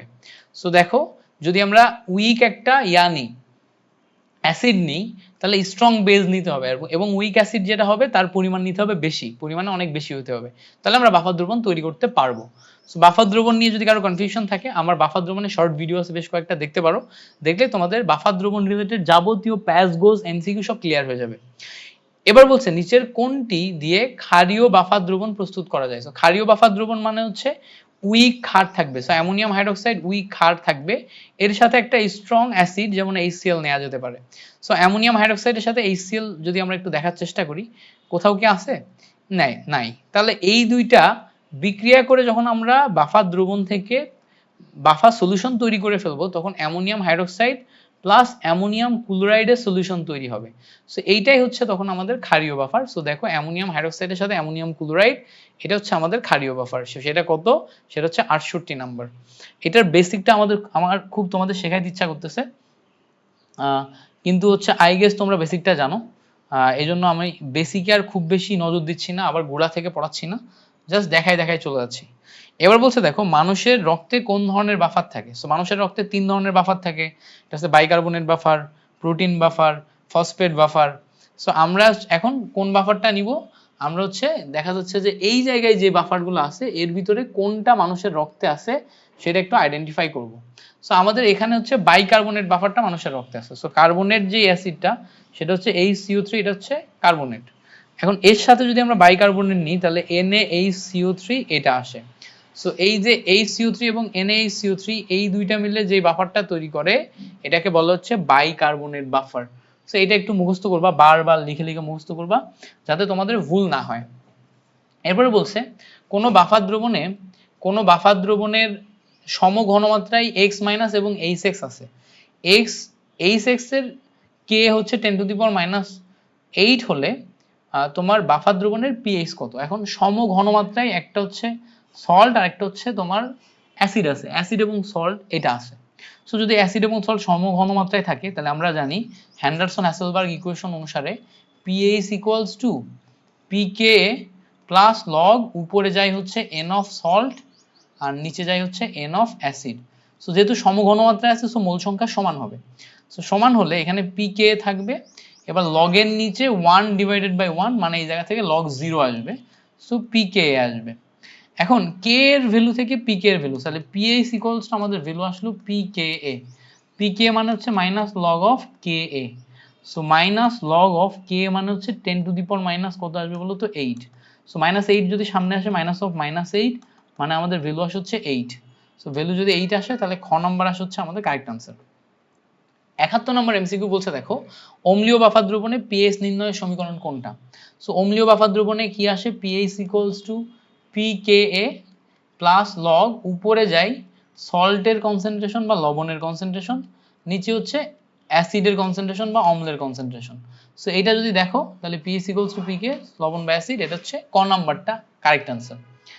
এরপরে 72 নম্বর এমসিকিউ বলছে 1 মোল C2H5OH এর পূর্ণ দহনে কত মোল কার্বন ডাই অক্সাইড তৈরি হয়। এই কোশ্চেন খুব মুশকিল, পূর্ণ দহনে কত মোল কার্বন ডাই অক্সাইড তৈরি হয়। এইটা 72 নম্বর এমসিকিউ যেটা আছে এটা একটু মুখস্থ করে নিও, 2 মোল। কারণ হচ্ছে এই জায়গায় দেখো C2H5OH অ্যালকোহল আছে না, সো এখানে দুইটা কার্বন আছে, সো আলটিমেটলি দহন করলে কার্বন ডাই অক্সাইড তৈরি হলে 2 মোলই হবে। ঠিক আছে, এখানে যেহেতু দুইটা কার্বন আছে 2 মোলই হবে, সো এটা একটু মুখস্থ করো কত 2 মোল। এরপরে বলছে দেখো নিচের কোনটির মান সর্বদা ঋণাত্মক। সো তাপ উৎপাদী বিক্রিয়ার ΔH এর মান ঋণাত্মক, দহন তাপ এটা তাপ উৎপাদী বিক্রিয়া, বিক্রিয়া তাপ, সংগঠন তাপ, দ্রবণ তাপ। সো 73 নম্বরে আমাদের রাইট আনসার হচ্ছে দহন তাপ। কেন, দহন তাপ হচ্ছে দহনে আমাদের তাপ উৎপাদী বিক্রিয়া হয়, তাপ উৎপাদী বিক্রিয়ার ক্ষেত্রে ΔH এর যে ভ্যালু আসে সেটা আসে কি ঋণাত্মক। সো এটা হচ্ছে দহন তাপ। এবার বলছে কোন বিক্রিয়াটি তাপ উৎপাদী, এটা কিন্তু তাপ রসায়নের ভিতর থেকে কোশ্চেন আসছে, এটা আমাদের সিলেবাসে নাই, বাট মেইন বইতে যেহেতু দেয়া আছে আমরা পড়ে রাখি, চলে আসলে যাতে আমরা পারি। তো কি বলছে যে কোন নিচের কোন পরিবর্তনটি তাপ উৎপাদী। সো এখানে যেই কয়টা আছে এর ভিতরে একটা থাকবে যেটা তাপ উৎপাদী মানে তাপ উৎপন্ন করে, সেটা আমাদের বের করতে হবে। সো দেখো পানিকে যখন আমরা গ্যাসিয়াস অবস্থায় নিছি, এটা থেকে গ্যাসিয়াস থেকে আমরা যখন লিকুইড অবস্থায় নিব তখন হচ্ছে তাপ উৎপাদী হবে। সো গ্যাস থেকে যখন আমরা লিকুইডে কনভার্ট করব তখন তাপ অপসারণ করতে হবে, তাপ অপসারণ করলে সেটা কি হবে বলো তো তাপ উৎপাদী বিক্রিয়া। সো এইটা দেখেই বোঝা যাচ্ছে মানে এগুলো হচ্ছে বাষ্প, বাষ্প থেকে তুমি যদি এখন তুমি তরলে রূপান্তর করো বা পানিতে রূপান্তর করো তাহলে এখান থেকে তাপ কিছু পরিমাণ বের হয়ে যাবে না, বের হয়ে গেলে সেটাই হচ্ছে তাপ উৎপাদী। বলছে নিচের কোনটি অদাহ্য পদার্থ, অদাহ্য পদার্থ হচ্ছে নাইট্রোজেন, নাইট্রোজেন অদাহ্য, এটা মনে রাখবা। এবার পরের যে এমসিকিউ গুলা এগুলা তাপ রসায়ন থেকে, এই জন্য তাপ রসায়নের এমসিকিউ একটু স্কিপ করলাম যেহেতু তোমাদের এগুলা সিলেবাসে নাই। তবে একটা জিনিস মনে রাখিও, দেখো এই জায়গায় দেখো 77 নম্বর আছে তীব্র অ্যাসিড তীব্র ক্ষারের প্রশমন তাপ কত। তীব্র অ্যাসিড তীব্র ক্ষারের প্রশমন তাপ হচ্ছে 57.34 -57.34 কিলোজুল। হ্যাঁ, এটা একটু মুখস্থ করবা, আমি এটা একদম ঠাড়া মুখস্থ রাখতাম 58 বা -57.34। ঠিক আছে, সো এটা একটু মনে রাখবা। এবার বলছে দেখো নিচের কোন জলীয় দ্রবণটি pH এর মান সবচেয়ে বেশি। তো এখানে যে কয়টা আছে এইগুলোর ভিতরে pH এর মান কোনটা সবচেয়ে বেশি হবে সেটা আমাদের বের করতে হবে। সো এই যে যেগুলো আছে এগুলোর ভিতরে কোনটার pH এর মান সবচেয়ে বেশি হবে, এগুলো হচ্ছে তোমার বিভিন্ন ইউনিভার্সিটিতে আসা কোশ্চেন। সো প্যারা নাই, আমরা ইউনিভার্সিটিতে আসা কোশ্চেনগুলো একটু সলিউশন করে ফেলি। সো pH এর মান বেশি হইতে গেলে তাকে ক্ষার হইতে হবে। সো এইটা দেখো অ্যামোনিয়া, এটা কিন্তু এখনো ফুল ক্ষার না। এটা দেখো সোডিয়াম হাইড্রোক্সাইড ফুল ক্ষার, এটা কিন্তু লবণ। সো লবণ থেকে তো আমরা pH বের করতে পারতেছি না। এইটা দেখো এটা হচ্ছে লবণ, সো এটাও লবণ, এটা লবণ, কেবলমাত্র এটা ক্ষার। সো ক্ষার যেহেতু এই জায়গা থেকে আমরা pH বের করতে পারবো, আর ক্ষারের pH সবসময় বেশি হয়, সো দেখেই বলে দেওয়া যাচ্ছে যে খ নাম্বার হবে আমাদের কারেক্ট আনসার। এবার পরের এমসিকিউটা দেখো একটু ট্রিকি, বলতেছে যে নিচের কোনটি সঠিক নয়। তার মানে HCl এর এইটার যে pH সেটা 2, এটা দেখেই বলে দেওয়া আছে 2, তুমি pH এর ফর্মুলা দিয়ে করবা। এইটার pH হচ্ছে 12, এটাও ঠিক আছে কারণ এইটার POH হবে 2, pH হবে 12। এবার বলছে দেখো 0.01 সোডিয়াম কার্বনেট, এটার pH এর মান 7 এর চেয়ে বেশি। সোডিয়াম কার্বনেট অ্যাসিড না ক্ষার, ক্ষার, তাহলে ক্ষার হলে এটার ভ্যালু 7 এর চেয়ে বেশি হবে। এবার বলছে 10⁻⁹ HCl দ্রবণে pH হচ্ছে 9। সো কোনটা সঠিক নাই? 10⁻⁹ HCl দ্রবণে pH মান হচ্ছে 9। এবার এটা সঠিক নয় কেন, ভালো করে খেয়াল করবা। HCl দ্রবণ যেটা আছে, HCl দ্রবণ মানে অ্যাসিডিক দ্রবণ। অ্যাসিডিক দ্রবণে তুমি যদি 10⁻⁹ কনসেন্ট্রেশন নাও, নিয়ে যদি তোমার 9 আসে pH, তার মানে এটা তো অ্যাসিডিক না, এটা কি ক্ষারীয় দ্রবণ। তাহলে ক্ষারীয় দ্রবণকে তুমি অ্যাসিডিক বলতে পারো না। তাহলে এটাকে অ্যাসিডিক দ্রবণ তখনই বলতে পারবা যখন এই দ্রবণের ঘনমাত্রার ভিতরে তুমি আবার বাইরে থেকে পানি দিবা। সো পানি দিলে কি হবে, 10⁻⁷ এক্সট্রা যোগ করতে হবে। সো 10⁻⁷ এক্সট্রা যোগ করলে তখন pH-টা কারেক্টেড হবে। সো এইটা আমাদের সঠিক না। পরের এমসিকিউ দেখো, পরের এমসিকিউ বলছে, এটাও তাপ রসায়ন থেকে যেহেতু আর করাচ্ছি না। পরেরটা দেখো, নিচের কোন যৌগকে pH 7.4 যুক্ত দ্রবণে যোগ করলে pH এর মান কমবে। সো আমাদের একটা দ্রবণ আছে, সেই দ্রবণের pH হচ্ছে 7.4। সো এটা মোটামুটি হালকা ক্ষারীয়। এখন এর pH মান কমিয়ে আমাদের অ্যাসিডিক করতে হবে। সো অ্যাসিডিক করতে গেলে আমাদের অ্যাসিডিক দ্রবণ যোগ করতে হবে। সো এই দেখো, এই জায়গাতে একটা অ্যাসিড আছে, অ্যাসিড কি CH3COOH। সো এই দ্রবণের ভিতরে আমরা যদি CH3COOH অ্যাসিড যোগ করি, তাহলে আমাদের pH মান কি হবে, কমে যাবে। ঠিক আছে, that's it, as simple as that. So আমাদের এখানে 82 নাম্বার যেটা আছে, 82 নাম্বারের অ্যান্সার হচ্ছে গ। এবার বলছে দেখো, পরবর্তী এমসিকিউ বলছে, নিচের কোনটির HCl অ্যাসিডের বিয়োজন ধ্রুবক 25 ডিগ্রি সেন্টিগ্রেড টেম্পারেচার। সেটা একটু মুখস্থ রাখবা, HCl 25 ডিগ্রি সেন্টিগ্রেড টেম্পারেচারের বিয়োজন ধ্রুবক 2.5 × 10⁻⁷। যেহেতু বইতে দেয়া আছে তাই মুখস্থ রাখতে বলছে। এই ধরনের এমসিকিউ খুব একটা আসে না, বইতে যেহেতু থাকে এগুলো দুপদাপ করে একটু চলে আসতে পারে, এজন্য একটু দেখে রাখবা। এবার বলছে দেখো, কোন নিয়ামক দ্বারা বিক্রিয়ায় সাম্যধ্রুবক এবং বিক্রিয়ার হার উভয়ই প্রশমিত হয়। সো সাম্যধ্রুবক এবং বিক্রিয়ার হার উভয়ই প্রশমিত হয় হচ্ছে তাপমাত্রা দ্বারা। সো আমাদের এখানে একটু মনে রাখতে হবে যে তাপমাত্রা এমন একটা নিয়ামক যেটা দ্বারা আমরা বিক্রিয়ার হারকে প্রশমিত করতে পারি, আবার সাম্যধ্রুবক দুইটাকেই প্রশমিত করতে পারি।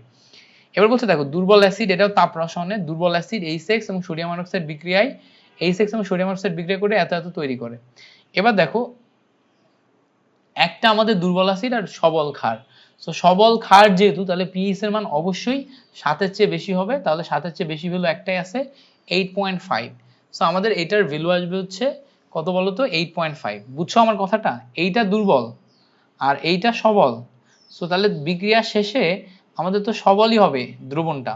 সবল হলে, সবলটা যদি ক্ষার হয় তাহলে ক্ষারীয় দ্রবণ। বুঝছো? এবার বলছে দেখো, রক্তের বাইকার্বনেট বাফারের pH 7.4, বাফারের বাইকার্বনেট এবং কার্বনিক অ্যাসিডের অনুপাত কত? এটা একটু মনে রাখবা। 86 নম্বর এমসিকিউ এর ক্ষেত্রে আমাদের উত্তর হচ্ছে ঘ। বাইকার্বনেট এবং কার্বনিক অ্যাসিডের অনুপাত হচ্ছে 20/1, মানে 20:1। এটা একটু মনে রাখতে হবে।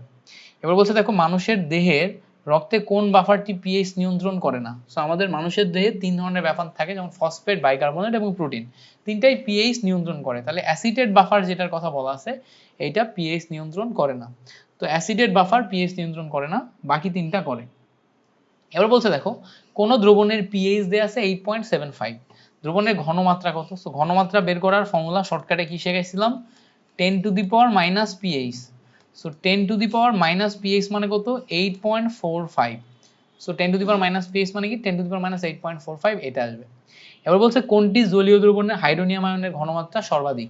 সো এখানে আমাদের pH এর ভ্যালু 1 আছে, 0.1 আছে, 4 আছে, 1.4 আছে, কোনটার সর্বাধিক। সো জলীয় দ্রবণে হাইড্রোজেন প্লাস আয়ন বা হাইড্রোনিয়াম আয়নের ঘনমাত্রা সর্বাধিক কি হবে, pH 10⁻pH। এখন pH এর ভ্যালু যত কম হবে ঘনমাত্রা তত বেশি হবে। তাহলে দেখো, একটার ভ্যালু 1 আছে, একটা 0.1 আছে। সো 10⁻⁻0.1 যদি দাও তাহলেই তো সর্বাধিক আসবে। তার মানে কি, খ নাম্বার হবে হচ্ছে আমাদের কারেক্ট আনসার। খ নাম্বার হবে আমাদের কারেক্ট আনসার। এবার বলছে দেখো, 1% HCl, এইটার pH কত। So 1% HCl S = 10x / m। এইটা দিয়ে এখানে 1% বসাবা, আর এখানে বসবে হচ্ছে তোমার 36.5। সো এখান থেকে তুমি একটা ঘনমাত্রা পাবা, এরপরে pH বের করবা সেই ঘনমাত্রা দিয়ে। সো এটা আশা করি পারবা। এবার বলছে দেখো, সোডিয়াম হাইড্রোক্সাইডের সাথে বিক্রিয়া করলে কোন অ্যাসিডটির প্রশমন তাপ সর্বাধিক। তো তীব্র অ্যাসিড তীব্র ক্ষারের ক্ষেত্রে সবচেয়ে বেশি প্রশমন তাপ তৈরি হয়। সো তীব্র অ্যাসিড তীব্র ক্ষার, সোডিয়াম হাইড্রোক্সাইডের সাথে সবচেয়ে তীব্র ক্ষার হচ্ছে হাইড্রোজেন ফ্লোরাইড। ঠিক আছে, সো হাইড্রোজেন ফ্লোরাইডের সাথে যদি আমরা বিক্রিয়া করাই, 91 নম্বর দেখো, হাইড্রোজেন ফ্লুরাইডে যদি বিক্রিয়া করায় তাহলে প্রশমন তাপ সবচেয়ে বেশি হয়। কিন্তু আমরা মুখস্থ করি কিন্তু সোডিয়াম হাইড্রোক্সাইডের সাথে HCl, কিন্তু এর চেয়েও বেশি প্রশমন তাপ হবে সোডিয়াম হাইড্রোক্সাইডের সাথে যদি আমরা HF নিই। কেমন? এবার বলছে দেখো নিচের বিক্রিয়ার ক্ষেত্রে অ্যাটম ইকোনমি কত। সো অ্যাটম ইকোনমি বের করার উপায় কি? দেখো অ্যাটম ইকোনমি বের করার উপায় হচ্ছে নিচে যাবে টোটাল উৎপাদের ভর আর উপরে যাবে হচ্ছে তোমার হচ্ছে কাঙ্ক্ষিত উৎপাদের ভর।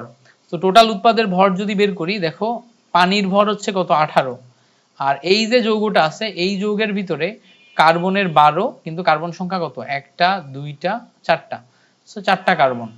এছাড়া অক্সিজেন সংখ্যা কত 1টা 2টা, সো 2টা অক্সিজেন, সো অক্সিজেন 8 16 ইন্টু 2। এছাড়া হাইড্রোজেন 3টা 2টা 5টা, 3টা আর 5টা 8টা, সো এছাড়া আসবে হচ্ছে 8। সো ক্যালকুলেশন করলে দেখো 12 into 4 plus 16 into 2 plus 8, so calculation করলে আসে কত 88। সো 88 আর 18, এবার উপরে যাবে 88 ইন্টু 100%। তো এখন আমরা এখানে যদি ক্যালকুলেশন করি তাহলে 88 into 100 divided by 18 plus 88, so calculation করলে টোটাল মিলে আমাদের এখান থেকে ভ্যালু আসে হচ্ছে 83%। সো এইটা হচ্ছে আমাদের অ্যাটম ইকোনমির ফর্মুলা। তাহলে উপরে কি করলাম, উপরে নিলাম হচ্ছে কাঙ্ক্ষিত উৎপাদের আণবিক ভর ইন্টু 100%, নিচে নিলাম টোটাল উৎপাদের আণবিক ভর, দুইটা করলে আমরা অ্যাটম ইকোনমি পাই। এটা আমাদের তাপ রসায়ন থেকে। সো তাপ রসায়নের এই এমসিকিউ আমরা এমনিতে মুখস্থ করতে পারি যে কত আসবে, দুর্বল অ্যাসিড দুর্বল ক্ষার থেকে যদি তুমি ক্যালকুলেশন করো তাহলে তাপমাত্রা কমে যে 50.4 আসে, মুখস্থ করলাম। এবার বলছে নিচের কোন অক্সিজেনের জারণ সংখ্যা -12। সো অক্সিজেনের জারণ সংখ্যা -12 কোথায় পাবো আমরা এখান থেকে, এই যে দেখো এইটা থেকে কিন্তু আমরা অক্সিজেনের জারণ সংখ্যা +12 পাবো, সেটা কিন্তু না। তাহলে আমাদের -12 পাইতে গেলে কোনটা করতে হবে, সো H2O2 এটা একটু করে দেখি তো, 2 এবং 2x equals to 0, so 2x equals to হচ্ছে -2, সো x equals to -1, এটা তো পারক্সাইডের জন্য। সো Na2O2 এটাও কি সেম জিনিস, এটাও পারক্সাইড, সো এটা পারক্সাইড এটা পারক্সাইড, সো এখানে -12 হইতেছে না। Ko2 এটাতে কি দেখলাম, এটাতে হচ্ছে 2 plus x equals to 0, so x equals to আমাদের ভ্যালু আসে হচ্ছে x equals to আমাদের ভ্যালু আসে হচ্ছে +1 -2 -half কই, -half না, এটা +half হবে না, না না -half হবে। 2x plus 1 equals to 0, so x equals to -half, so আমাদের এখানে রাইট অ্যান্সার হচ্ছে লাস্টেরটাই, ঘ নাম্বারটা। এবার বলছে সবচেয়ে দুর্বলতম অ্যাসিড কোনটা, যেটা কেন্দ্রীয় পরমাণুর জারণমান সবচেয়ে কম, সেটা সবচেয়ে দুর্বলতম। যেমন এইটা জারণমান আসে হচ্ছে 3 দুগুণে 6, 6 থেকে 3 বাদ দিলে 5, এটা জারণমান আসে হচ্ছে 2 দুগুণে 4, 4 থেকে 2 বাদ দিলে 3, এটা জারণমান আসে 6 থেকে 2 বাদ দিলে 5, এটা জারণমান আসে 3 দুগুণে 6, 6 থেকে 3 বাদ দিলে কত 3, 3। সো এবার জারণমান দেখো দুইটা সবচেয়ে কম, একটা হচ্ছে বোরনের H3BO3 এটার কম, আর একটা হচ্ছে HClO2 এটার কম। এবার এর ভিতরে আরো দুর্বল কে, যার কেন্দ্রীয় পরমাণুর আকার বড় সে বেশি দুর্বল, যার আকার ছোট সে শক্তিশালী। তাহলে এইটা হচ্ছে আমাদের দুর্বল অ্যাসিড, সবচেয়ে দুর্বল চাইছিল না, HClO2 হবে আমাদের সবচেয়ে দুর্বল। সো আমাদের 95 এর অ্যান্সার কি, 95 এর অ্যান্সার হচ্ছে HClO2, ঠিক আছে, সবচেয়ে দুর্বল। ওকে, কেন্দ্রীয় পরমাণুর আকার যত ছোট ইলেকট্রন ঘনত্ব তত বেশি, তত শক্তিশালী অ্যাসিড। এবার বলছে দেখো সালফার ডাইঅক্সাইডের ক্ষারত্ব কত, সালফার ডাইঅক্সাইডের ক্ষারত্ব বের করতে বলছে। তো সালফার ডাইঅক্সাইডের সাথে অ্যাসিডের একটা যদি বিক্রিয়া করাই, সো বিক্রিয়া করে আমরা ক্ষারত্ব পাবো। সো এখান থেকে বের করার আরেকটা সহজ উপায় হচ্ছে সালফার ডাইঅক্সাইডের ক্ষারত্ব মুখস্থ করবা যে 2। বলছে কোনটি বাফার দ্রবণ, কোনটি বাফার দ্রবণ, তো আমাদের রক্তে হচ্ছে এক ধরনের বাফার থাকে, এই জন্য আমাদের রক্ত হচ্ছে বাফার দ্রবণ, ঠিক আছে, রক্তে 3 ধরনের বাফার থাকে। এবার বলছে নিচের কোনটির তাপ অধিক, তো সোডিয়াম হাইড্রোক্সাইডের সাথে HF এইটা বিক্রিয়া করলে এখানে তাপ সবচেয়ে বেশি। নিচের কোন বিক্রিয়ায় প্রশমন বিক্রিয়ার তাপ সবচেয়ে কম, দুর্বল অ্যাসিড দুর্বল ক্ষার বিক্রিয়ায় তাপ সবচেয়ে কম, সো দুর্বল অ্যাসিড দুর্বল ক্ষার, ঘ নাম্বারটা HCOH ammonium hydroxide. Last MCQ বলছে নিচের কোন প্রক্রিয়াটি তাপ উৎপাদী, সো গলন, গলন কি তাপ উৎপাদী, গলন তো বাইরে থেকে তাপ দিয়ে গলানো হয়, ঘনীভবন বিক্রিয়াটা তাপ উৎপাদন। ধরো আমরা বাষ্প থেকে যদি তরলে রূপান্তর করি তাহলে এটা ঘনীভবন করলাম না, এই বিক্রিয়ায় তাপ উৎপাদন হয়। সো এই পর্যন্ত ছিল হচ্ছে আমাদের 3 নাম্বার চ্যাপ্টার। এরপরে আমরা কর্মমুখী রসায়ন দেখবো এবং আমাদের চ্যাপ্টারটা শেষ হয়ে যাবে।